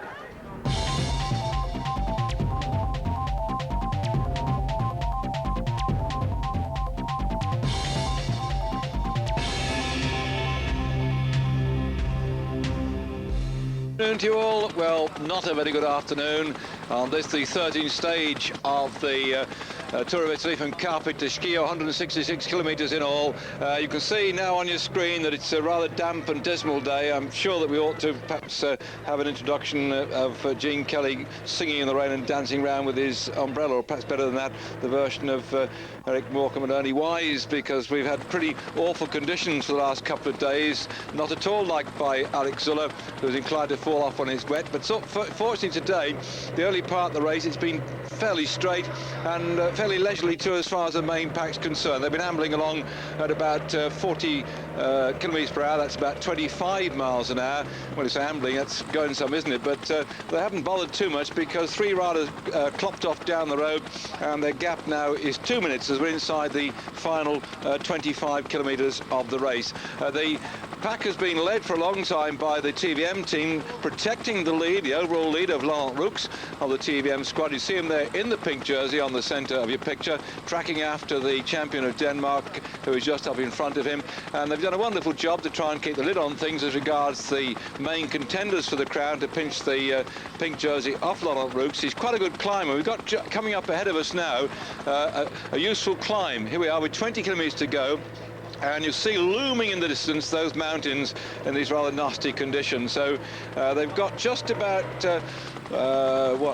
looking at that, about 10 kilometres to the top of the climb which looms ahead, but the last 4 kilometres are those that make it a bit tough. And then when they go over the top of that one and down the other side, it's a very, very tricky descent indeed, lots of hairpin bends, and it's about 8 kilometres of the 10 kilometres to the finish. 8 of them are downhill, the last 2 straight into the finish. Well, I say straight, there's a nasty little like a boomerang coming into the finish when they turn back on themselves. So let's hope that everybody stays upright today and we have a worthy winner, as we did yesterday with Laurent Roux.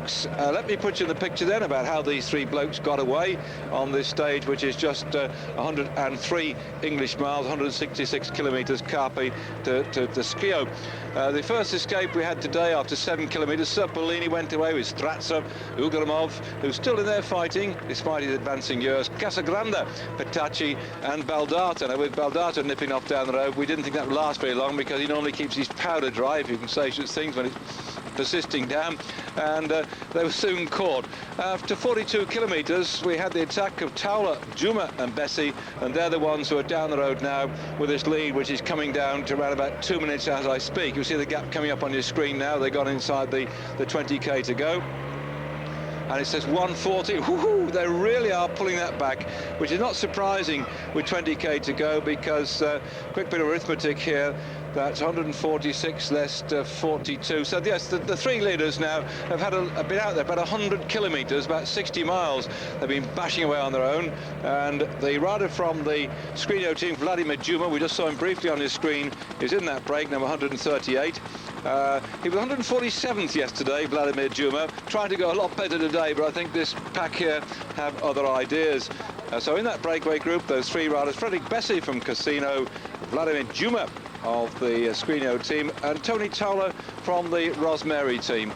They went about 42 kilometres, and after 62 kilometres they were 1 minute ahead. After 66 k's it was 2 minutes and 27 seconds. At 86 kilometres, 5 minutes and 55, when Profatti went and fell off his bike. He's got back, he's at the back end of the pack, and they did 92 kilometres after 2 hours. So you see, around about 45, 46 kilometres per hour, but they started to slow down a bit after that, and we should be finishing at about 5 o'clock Central European time. That's good. Look at the centre reservations, how they've got those people waving the batons to make... Look, watch again here, look. To advise the riders, that's very good. I forget which tour it was on once, and they hadn't put people out at all like that. It was very dangerous indeed, but the Italians here making a wonderful job of warning the pack, who are now absolutely eating up the gap between themselves and the riders up in front.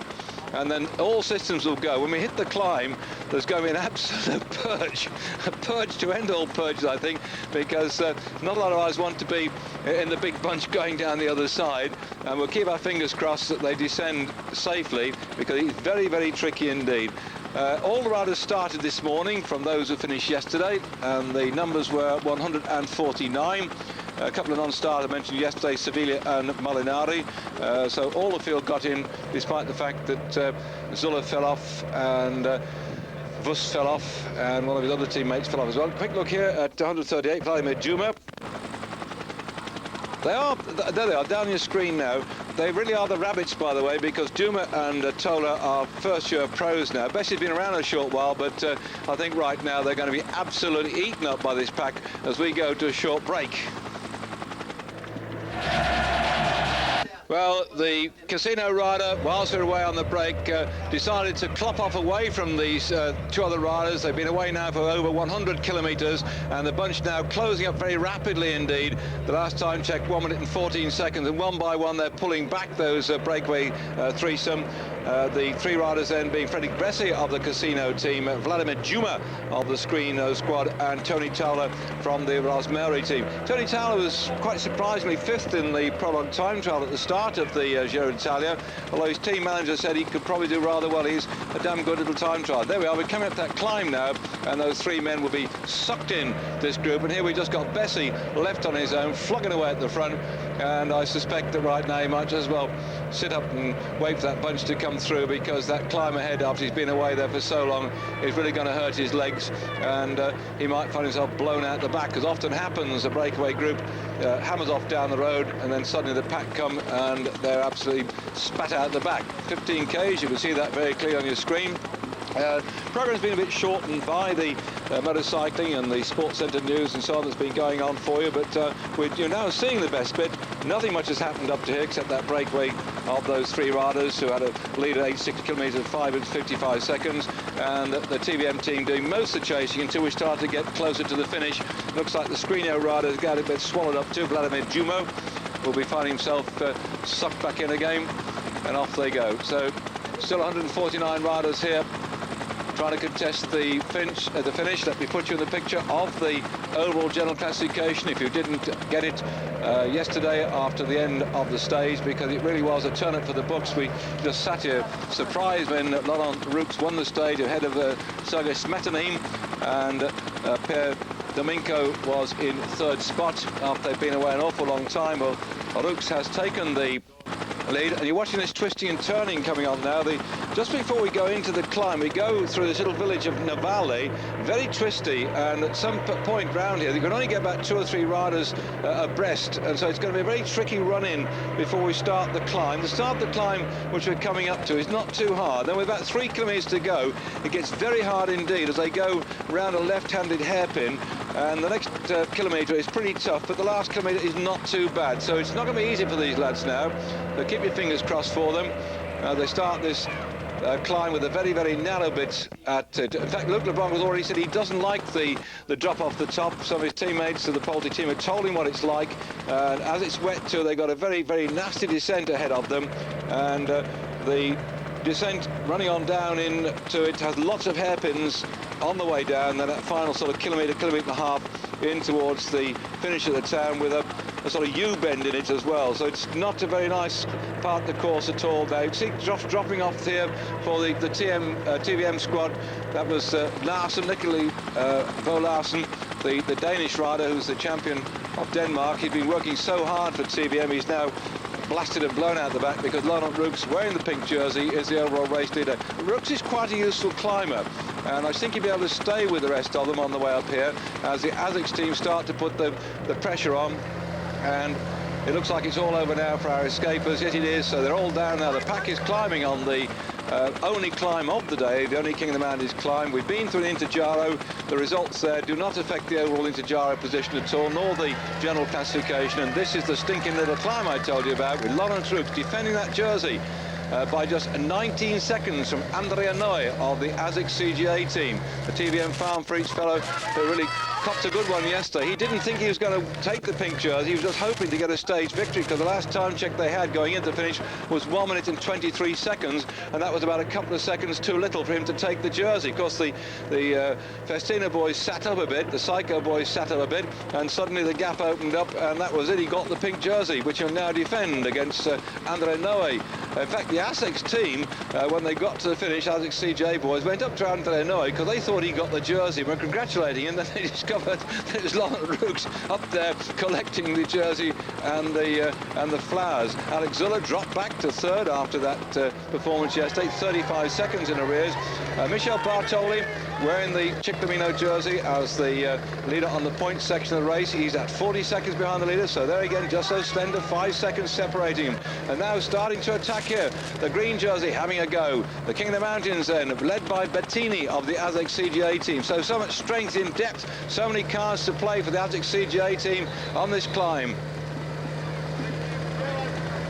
Mercato Nuno begin to put the pressure on the front. Yesterday when they were attacking, a lot of questions were asked, and their team manager, why do so much attacking? And they said, well, psychologically they wanted to go out there because they knew Andrea Noy was 11th last year in the Tour of Italy, and they wanted to make sure he didn't get too far down the road. Well, there's a long way to go yet, and it did burn him out a bit, the Mercato Nuno Bianchi team, and Pantani likewise got towed along yesterday, but where is he now in the overall classification, I hear you ask? Well, Pantani is in, don't go away, 10th spot, 1 minute 26 seconds down, and he's starting to roll at the front now. Pantani looking to pull back that deficit, 1 minute and 26 seconds. Also, it's psychological for him to try and chase and do some damage to Alex Zuller and Michel Bartoli. The man 5th overall is Andrea Zinchenko of the Vitalicio Seguros team at 42 seconds. Look out for that red jersey on the climb as well. Oscar Camazin for Mappe Brickaby. He's not far off the back. I think he's lying second at the moment. He's got the red jersey with the white cross, champion of Switzerland. And back in 7th spot is Rubera of Kelme Costa Blanca. In fact, I think I can see him just here in the green shorts before we lost the picture. In 8th spot, Paolo Lanfranchi of the Mappe Brickaby team. Luc Leblanc from the Team Polti is in 9th spot at 1 minute 25 seconds. Marco Pantani on the front now, 1:26 this morning start out. Pavel Tonkov, the victor 2 years ago in the Giro d'Italia, is at 1 minute 27 seconds. The Mappe Brickaby rider is just ahead of Nicole Micheli, who's 12th for the Riso Scotti MG Magnifico at 1:38. Ivan Gotti, last year's victor, is 13th at the moment. 13th overall for the Psycho Cannondale team at 1 minute 39 seconds, and so 13 stayed it is today. Will 13 be unlucky for Ivan Gotti now as Pantani starts to try and pull away? Also for Psycho Cannondale in 14th spot, Dario Frigio 1:39. Enrico Zaina for the Brescia Liquidas team is 1:43. The riders now beginning to struggle on the climb up. Those are most of the top hitters in the Tour. Look how it's breaking up now. Remember, it's going to be very, very difficult to drop indeed down the other side. And so Tonkov now rolls, I think he rolls up towards Pantani. They begin to open up quite a useful gap on the rest of the riders. They could regroup on the way down the other side. This is not going to be a good day for Alex Zuller. I think he'd prefer tomorrow when they finish up the top of a mountain. But that's Tonkov now. Second last year in the Tour of Italy, first the year before. He's like a machine when it comes to riding the three-day stage race in Italy. He doesn't do much else but win the Tour of Italy or finish up there in the top podium positions. But that's enough for his sponsor, Mape Bricoby. And Pantani and Tonkov are now having their own little personal battle. No sign of Zuller, no sign of the pink jersey of Rux, who seems to be distanced by these two. Good break. Pantani still smarting over the fact he did not get that victory he was looking for in San Marino. He came second then on that day. He had hoped to try and get the victory, but now, well, already we've heard the news coming up that Chiappucci has been dropped on the climb, so the devil himself now is being distanced by the pirate. That's the nickname of Claudio Chiappucci. So the distance now is being closed down by some superb work there by Alex Zuller, closing the gap down. He's coming up good now, Alex Zuller, sitting on them. This is the man that everybody's tipping out to win. It's a strange thing not to see him in the pink jersey, Zuller, but he's just biding his time. He didn't go with that burst of Pantani and Tonkov. He's just riding up gradually, lying in third spot now. Looking good. And one of the Riso Scotti riders is just tracking him at the moment. Michelli it is then.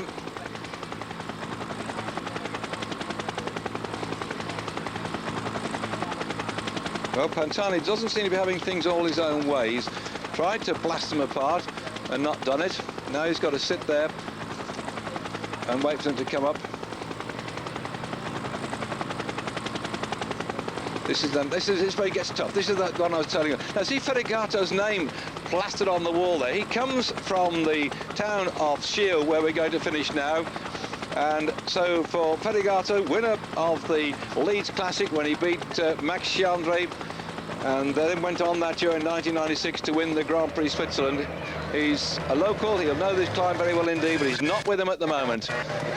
It's still Pantani on the front, chased by Tonkov, and then Zuller just behind him. And Michelli trying to hold the pace and come up to them.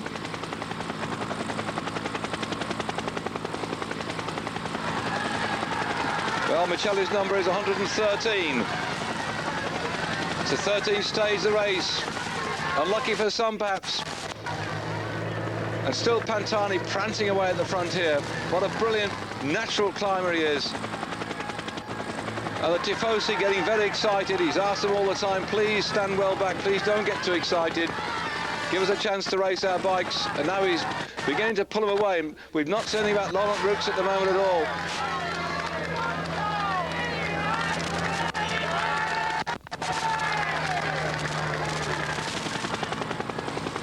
So there they are, those three riders on the climb. They've got about 2 kilometres to go towards the top, and the gaps are opening up as Tonkov takes over.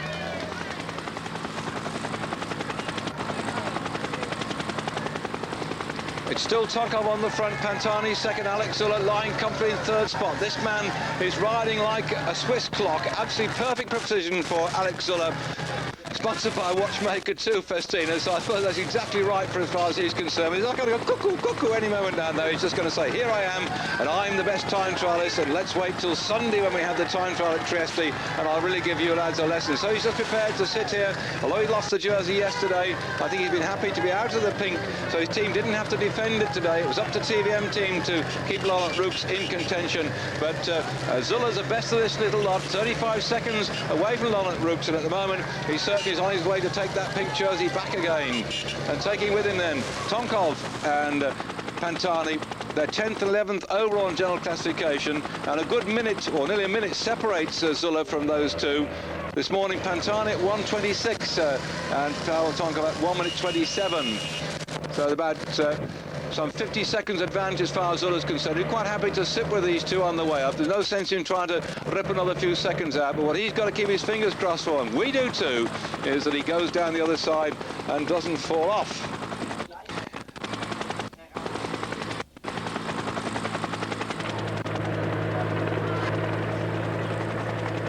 Coming up then from Radio Tour, yes, as we thought, Laurent Rux is in difficulty. He's been dropped behind now, so the pink jersey could only have been a short-lived time for him. So Rooks now has been blown out the back. 10 kilometres to go. And of this, all bar about 1.5 kilometres are going to be, in fact, they're just getting to the top of this climb. Let's have a double check, because when we came up here and got this information before, it was 10 k's over the top, and then, yes, the top of it will be there any moment now. Then he goes zonking down into Skio for the finish, and somehow those three riders may well ease a little bit on the descent and allow this chase to come up. Bartoli then still going on, being towed along by his ASICS teammates here, and the rest of them sitting on his wheel. Bartoli starting out this morning 4th overall, 40 seconds, so he could be restoring the situation overall. That's the king of the mountains. He's gone to Zula of all people. That's a lesson for Pantani. Tonkov would not stretch himself in any way. He's not the sort of man who goes out there to score the points. Tonkov is one of the most intelligent riders when it comes to riding in the big tours. He doesn't bust for every point. He wants to stay there, stay in contention. Where Zula just went across and said to Pantani, "Come on, sunshine, oh, he's gone. Pantani's fallen off. And what about Zula's going to? Zula's gone off again. I don't believe this. If there's a prize for the man who fell off the most in the big events, in all the big cycle events, it has to go to Zula. I don't know what we can give him, a splint. What do we do? Watch it again. Pantani first to go. Zula just could not miss him. He aimed for the bushes, had time to undo his clips, but not when his brakes were locked on could he do anything about his bike, dropping off the side of the road and joining Pantani, picking up the daisies.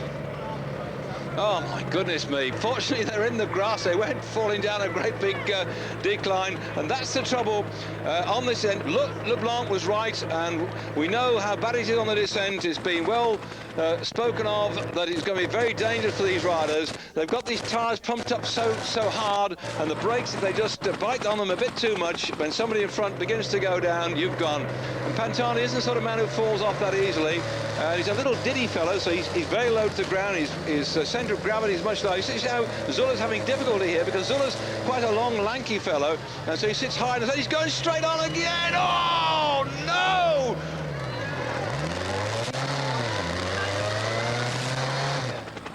You have to respect the courage. You have to respect their total dedication to bike racing, to put themselves at risk on conditions like this. Pantani's gone down again. Pantani slowed. He must have crashed again. Well, I suppose they might give a prize for the man who gets down without falling off. These are absolutely ridiculous conditions, but you can do nothing about it when you plan the course. You don't know it's going to be this wet. And in reality, the riders, even trying to come down slowly, when they slam those brakes on, when they find they've got nowhere to go, then down they go. Have we got Pantani on our screen? The chase group's coming up too now as well. Kamazin's there, Bartoli's there, and still Tonkov going ahead. Whoops, even he's running out of steam. There's a car in the way. One of the official cars, the commissaire's car, was all over the place.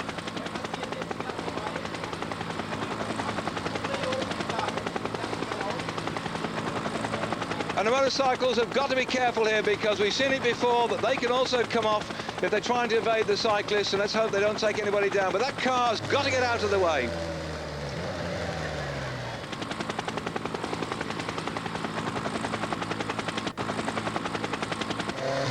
Well, Ferragato, whose name's written up on the walls here, biggest piece of graffiti I've seen for a long time, will know this descent. He'll know what it's like, and I don't think that he's in contention for a stage victory today, because he will say, hey, okay, he's back, lads. This is one of the most dangerous bits of my local road that I know.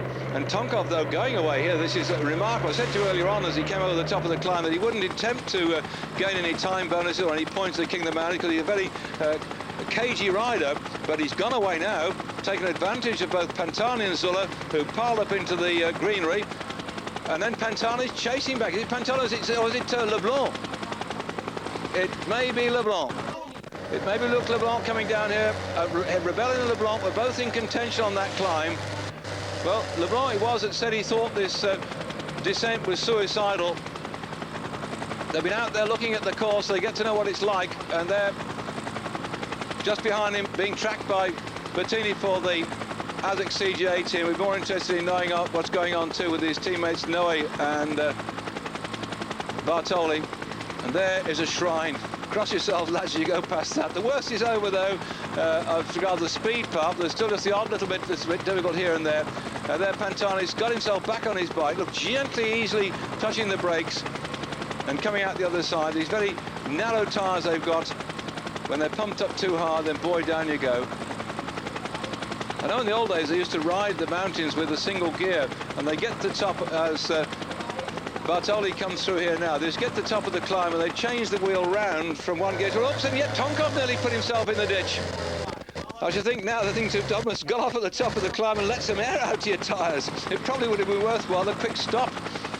And unlike Formula 1 racing, they can't go into the pits. Tonkov's decided that discretion's the better part of valour. He'd rather stay upright till we get to finish in Milan on Sunday week than find himself in hospital with a broken arm. So he's now eased back a bit. I think he had a bit of a scare there, and it's Bettina's gone past him. Oh, they're all throwing caution to the winds. Bettini is the most adventurous of them now. But he can get an early lesson, or swift lesson if he's not careful. The exuberance of trying to win the stage, because when they drop out the bottom, there's just over a kilometre to go to the finish. And they're all trickling down. Now Bartoli's moved up in the second spot, and this morning just 5 seconds separate him from Alex Zülle on the general classification. Zülle's already come a box of tricks and must be very much shaken and determined not to cause himself any damage, as now Tonkov's dropped back.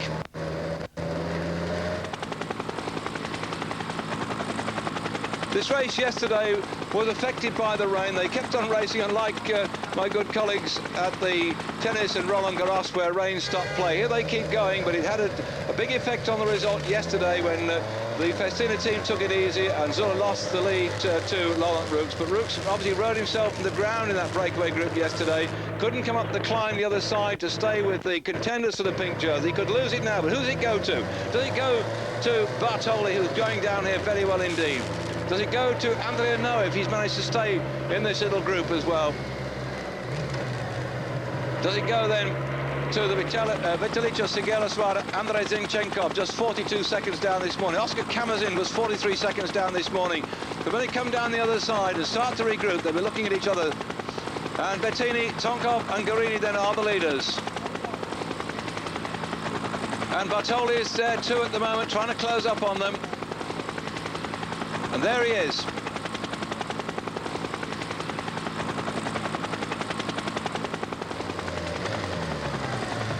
The road's now somewhat drier on the bottom part of the climb. And that final kilometre run in toward the finish. And when they get there, it's not that easy either. They go along, they take a left-hander, and then about another 50 yards, another sharp left-hander before they run on into the finish. It really is a boomerang job. They come down the Via d'Arrenditore and turn left and back through the Via Tito Livio. With 500 metres to go, it's straight, but they've got their final left-hander within the last 500 metres. But riders on their own will be able to get round this one much better than we're going to see the big bunch come through. One at a time they're coming down, in penny numbers, having survived that descent. And still the green jersey is bashing away on the front here. Can it be another victory for the ASICS CGA team? Bettini trying to look for a stage victory. Well, that really be a turn-up for the books then if he can get this one. But the ASICS CGA team are starting to try and close that one out. And still in there, hanging on, hopefully Andrea Noe, that's him, number 23, and he's got to Bartoli with him. So the ASICS CGA team are going first, second and third, and we're getting toward the finish now. This is tremendous then, 1, 2 and 3 for this team. They've got the green jersey for Bettini. They've got the Ciclamino jersey with Bartoli. They've got Andrea Noe here who could take the pink jersey. They've got to sell to him, take him on through. I'm sure they're going to play the game to put Andrea Noe in with a success here. He started this morning 19 seconds down on Laurent Roux. He's there. There are 3 ASICS CGA riders running in toward the finish. This is an unbelievable 1, 2 and 3. We don't often get it as those 3 riders turn round, and they've just got to keep going. Well, can we have in the Tour 1, 2 and 3 from the same team? It happens occasionally, so the Casino team have done it already this year in the minor tours. When you get to a tour at this sort of level, it's not very often that it happens. They've gone across the river, heading in toward the finish now. And Bettini looking back to see who's chasing him down, and he can see it's his teammates coming up to him now. Across then, the river Levoira. And still Bartoli, Bettini and No. Discount the fact they're Italians on the screen there. They all ride for ASICS CGA. Gosh, they'll be partying in the old town tonight if the ASICS CGA team come out trumps, getting 1, 2 and 3 and taking over the pink jersey, the green jersey and the Ciclamino jersey. But the rest are fighting back now to stay with this. Tremendous action live on Eurosport. I'm David Duffield. I'm getting hoarse. I've seen some bike racing in my time. We've had yet another day today to keep you pinned on the edge of your seats. I hope you don't think I'm getting too excited, but gosh, this is bike racing at its best. So Garini's back with them now. Garini for the Polti team has made his way into this little lot. He's lying 16th overall in general classification, 1 minute 45 seconds down, Garini. So this is also going to improve his positions. What a 3-up time trial they've got here. Garini now will just sit on the wheels because he's watching here quite an interesting team time trial almost. But they have to keep going because behind them, 1 or 2 riders will be hoping to try and join up with this little group. Bartoli, Bettini and Noe from the ASICS CGA team. Steady lads, steady the buffs.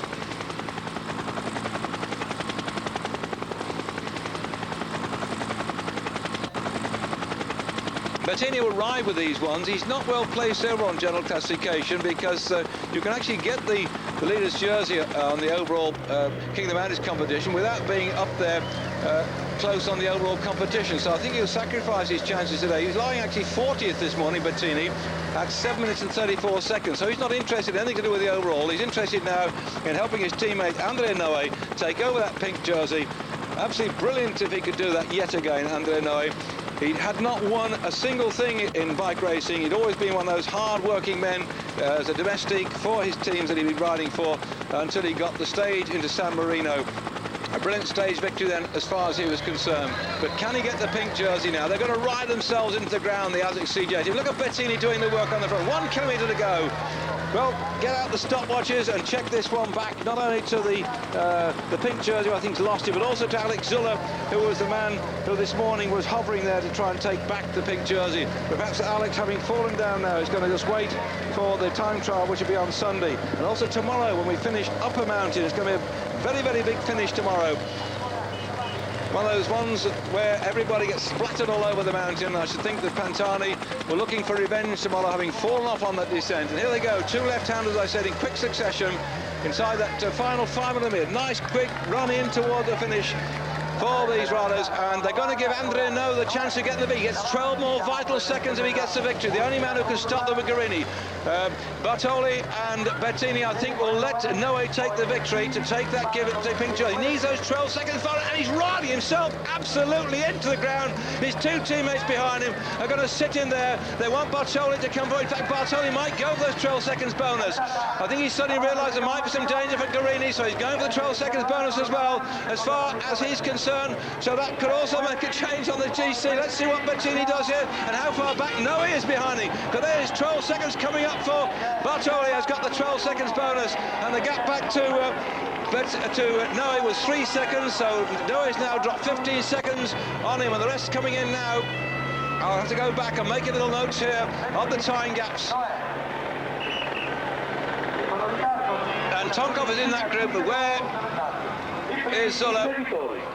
Zuller riding himself in now, just finished 22 seconds down on Bartoli, so 22 plus the 12, that means that Bartoli has gained some 34 seconds on Zuller, and there's no sign yet of the pink jersey. We'll have to wait and get that one in. Pantani being pushed away here now, taken on with his Swanio, and really these riders are going to have a lot of stories to tell to press later on today as the groups come in one by one. Fedder's on the left-hand side, the champion of Italy, winner in the past of the Tour of Lombardy, brings that little group, everybody fighting through here, and the gap showing up on your screen. They stopped this third. Now my gap, my watch is still running, it's well over a minute, and there is the pink jersey at about 1 minute and 10 seconds. They seem to stop the clock, and I reckon it was 1:10 back to Rooks on my clock anyway, because some reason they seem to stop the clock. It hiccuped back there. So now, whew, can I get my breath back and try and work it out for you? we'll let the rest dribble on in here at the moment, and I may miss some rider, but I'm going to have a look at the overall classification and try and make some sense of these times that we've got as they're coming in here now. Andrea No, 19 seconds this morning, was 21 seconds away from Bartoli on general classification. Now Bartoli managed to get 12 seconds bonus, plus 3 seconds ahead of him, so I reckon that's 15 seconds. So no, it looks like Andrea Noe will have the pink jersey by about 6 seconds. I'm only just working this out. I think that Andrea Noe might have got because here goes 12 seconds, and he started 21 seconds down on Noe this morning. He gets 12 seconds now. The other two, Guarini and Bettini, don't count the overall classification. From then on back, there was 1, 2, and 3 seconds back to Noe. So we'll work it out for you, and we're going to take a short break. We'll have, I hope, the update for you on the general classification. So hang on in there. It's been a very interesting race yet again. Don't go away. 98.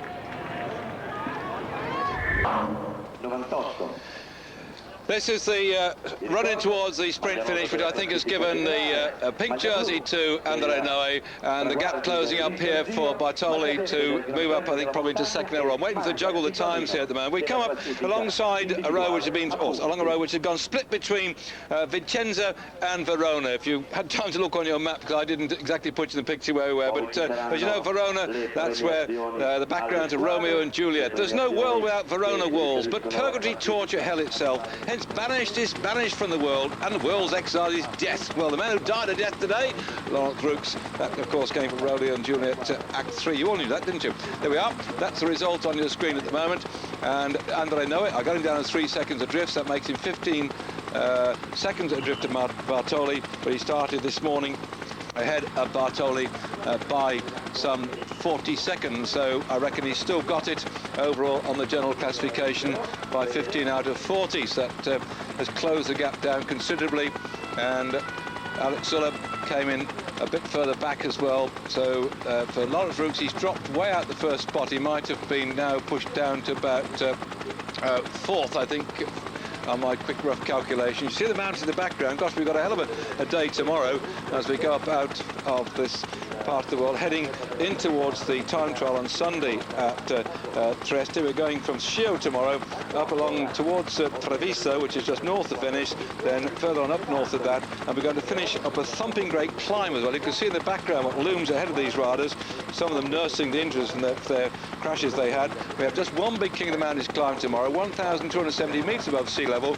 and it all happens in the back end of the race. The back 14.6 kilometres are uphill all the way, and we'll be bringing you that on Eurosport, and that's going to be a bit of a sort out again, because we saw today how Sulla and Pantani was strongest on the climbs. When it comes to going down the other side, they both came down a box of tricks, but these lads who stayed upright managed to get the stage victory. Also tomorrow, if you have a Saturday and nothing to do around on the south side of London, it is the day when the Pru Tour, the Prudential event, runs down from the start at Chessington World of Adventure and goes down to Medway, going on the way through Box Hill, around the bottom half of Reigate and Redhill, cuts back up towards the M25, then back down to Hurstwood and Crowborough, and up around the edge of Royal Tunbridge Wells, and finishes Rochester Medway tomorrow. So if you want to nip out and watch some cycle racing, then that'll be it, which will finish it around about 4 o'clock Great Britain time, having started at Chessington World Adventures at around about 11:30 in the morning, as we now wait for the confirmation of everything else coming on. A lot of cycle racing going on, and you know, the terrible thing that happened yesterday in the Pru Tour, but you just see how the riders today also throw themselves at care and abandon. Bike racing is something, it takes place out in the open road, it is free to watch, and of course one has to take all sorts of risks when you're putting together racing like this, but today let's hope nobody came to any great disasters on the crashes on the way down today, and let's hope they'll all be able to start tomorrow. And coming up then to receive, we are, oh gosh, there's more riders just coming in. Have I stopped my clock, I asked myself. Just shows you they're all together at the bottom of that climb, and now here they come. You see the lads all waving there because they've just got the result. In fact, yesterday when Laurent Roux got the victory, what they did, somebody phoned the team manager of Laurent Jalabert, and they phoned the team manager and they said, there we are. That's all, back to the finishing list, by the way. Camazin at 16 seconds with Rebellion. Though he'll have benefited from that one as well then, because Camazin this morning was in 6th spot at 43 seconds. So quite a number of them managed to survive. Anyway, yesterday, go back to yesterday, the telephone call was sent out to the Tour of Asturias where Jalabert was riding, and he gave the message via his team manager to all the people in the bunch that of the victory yesterday for Roux.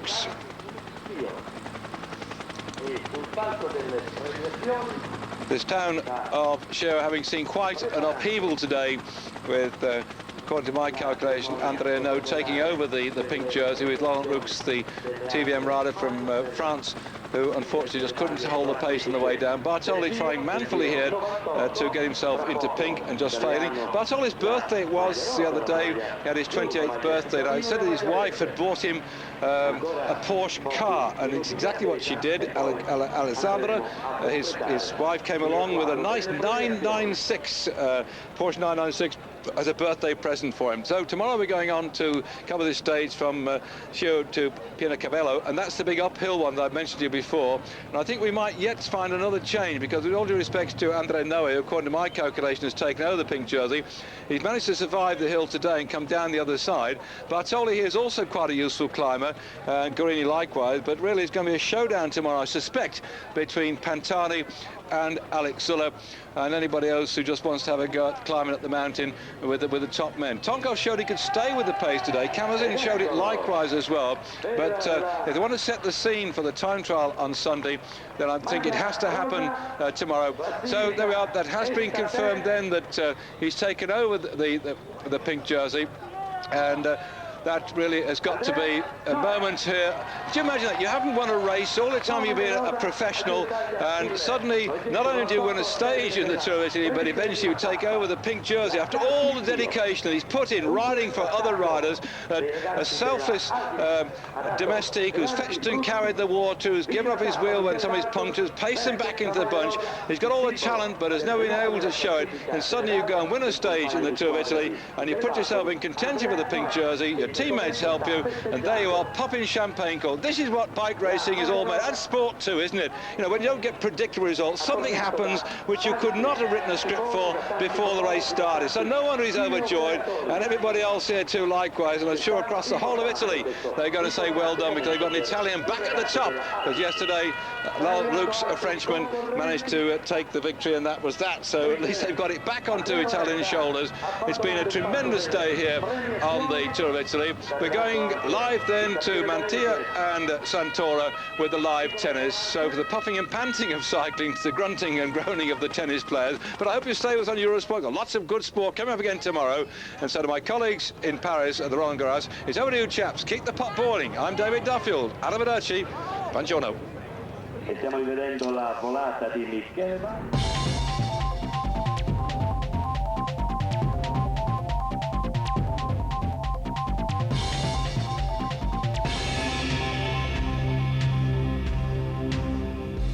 Your passport in your pocket? I put the passport. Take your bag, sir. Yeah. You tipped that girl too much. I didn't tip the girl too much. Ready to go to your room, sir? Yeah, sure. Yes, yes.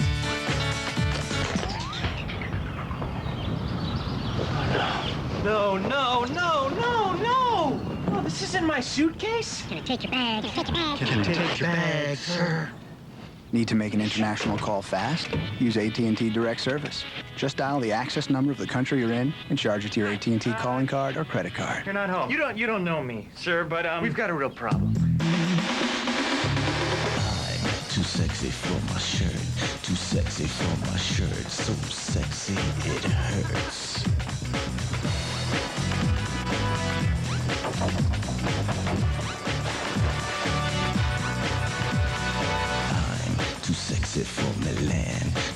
sexy for my land. New York. Hey, sir, it's David Flynn. Listen, no harm done. And listen, now that I got you, what goes best with the blue pants? I'm too sexy for my shirt. Too sexy for my shirt. Too sexy. When you're outside the U.S., use AT&T Direct Service for all your international calls. For more AT&T access numbers, see our ad in USA Today or the International Herald Tribune. I'm too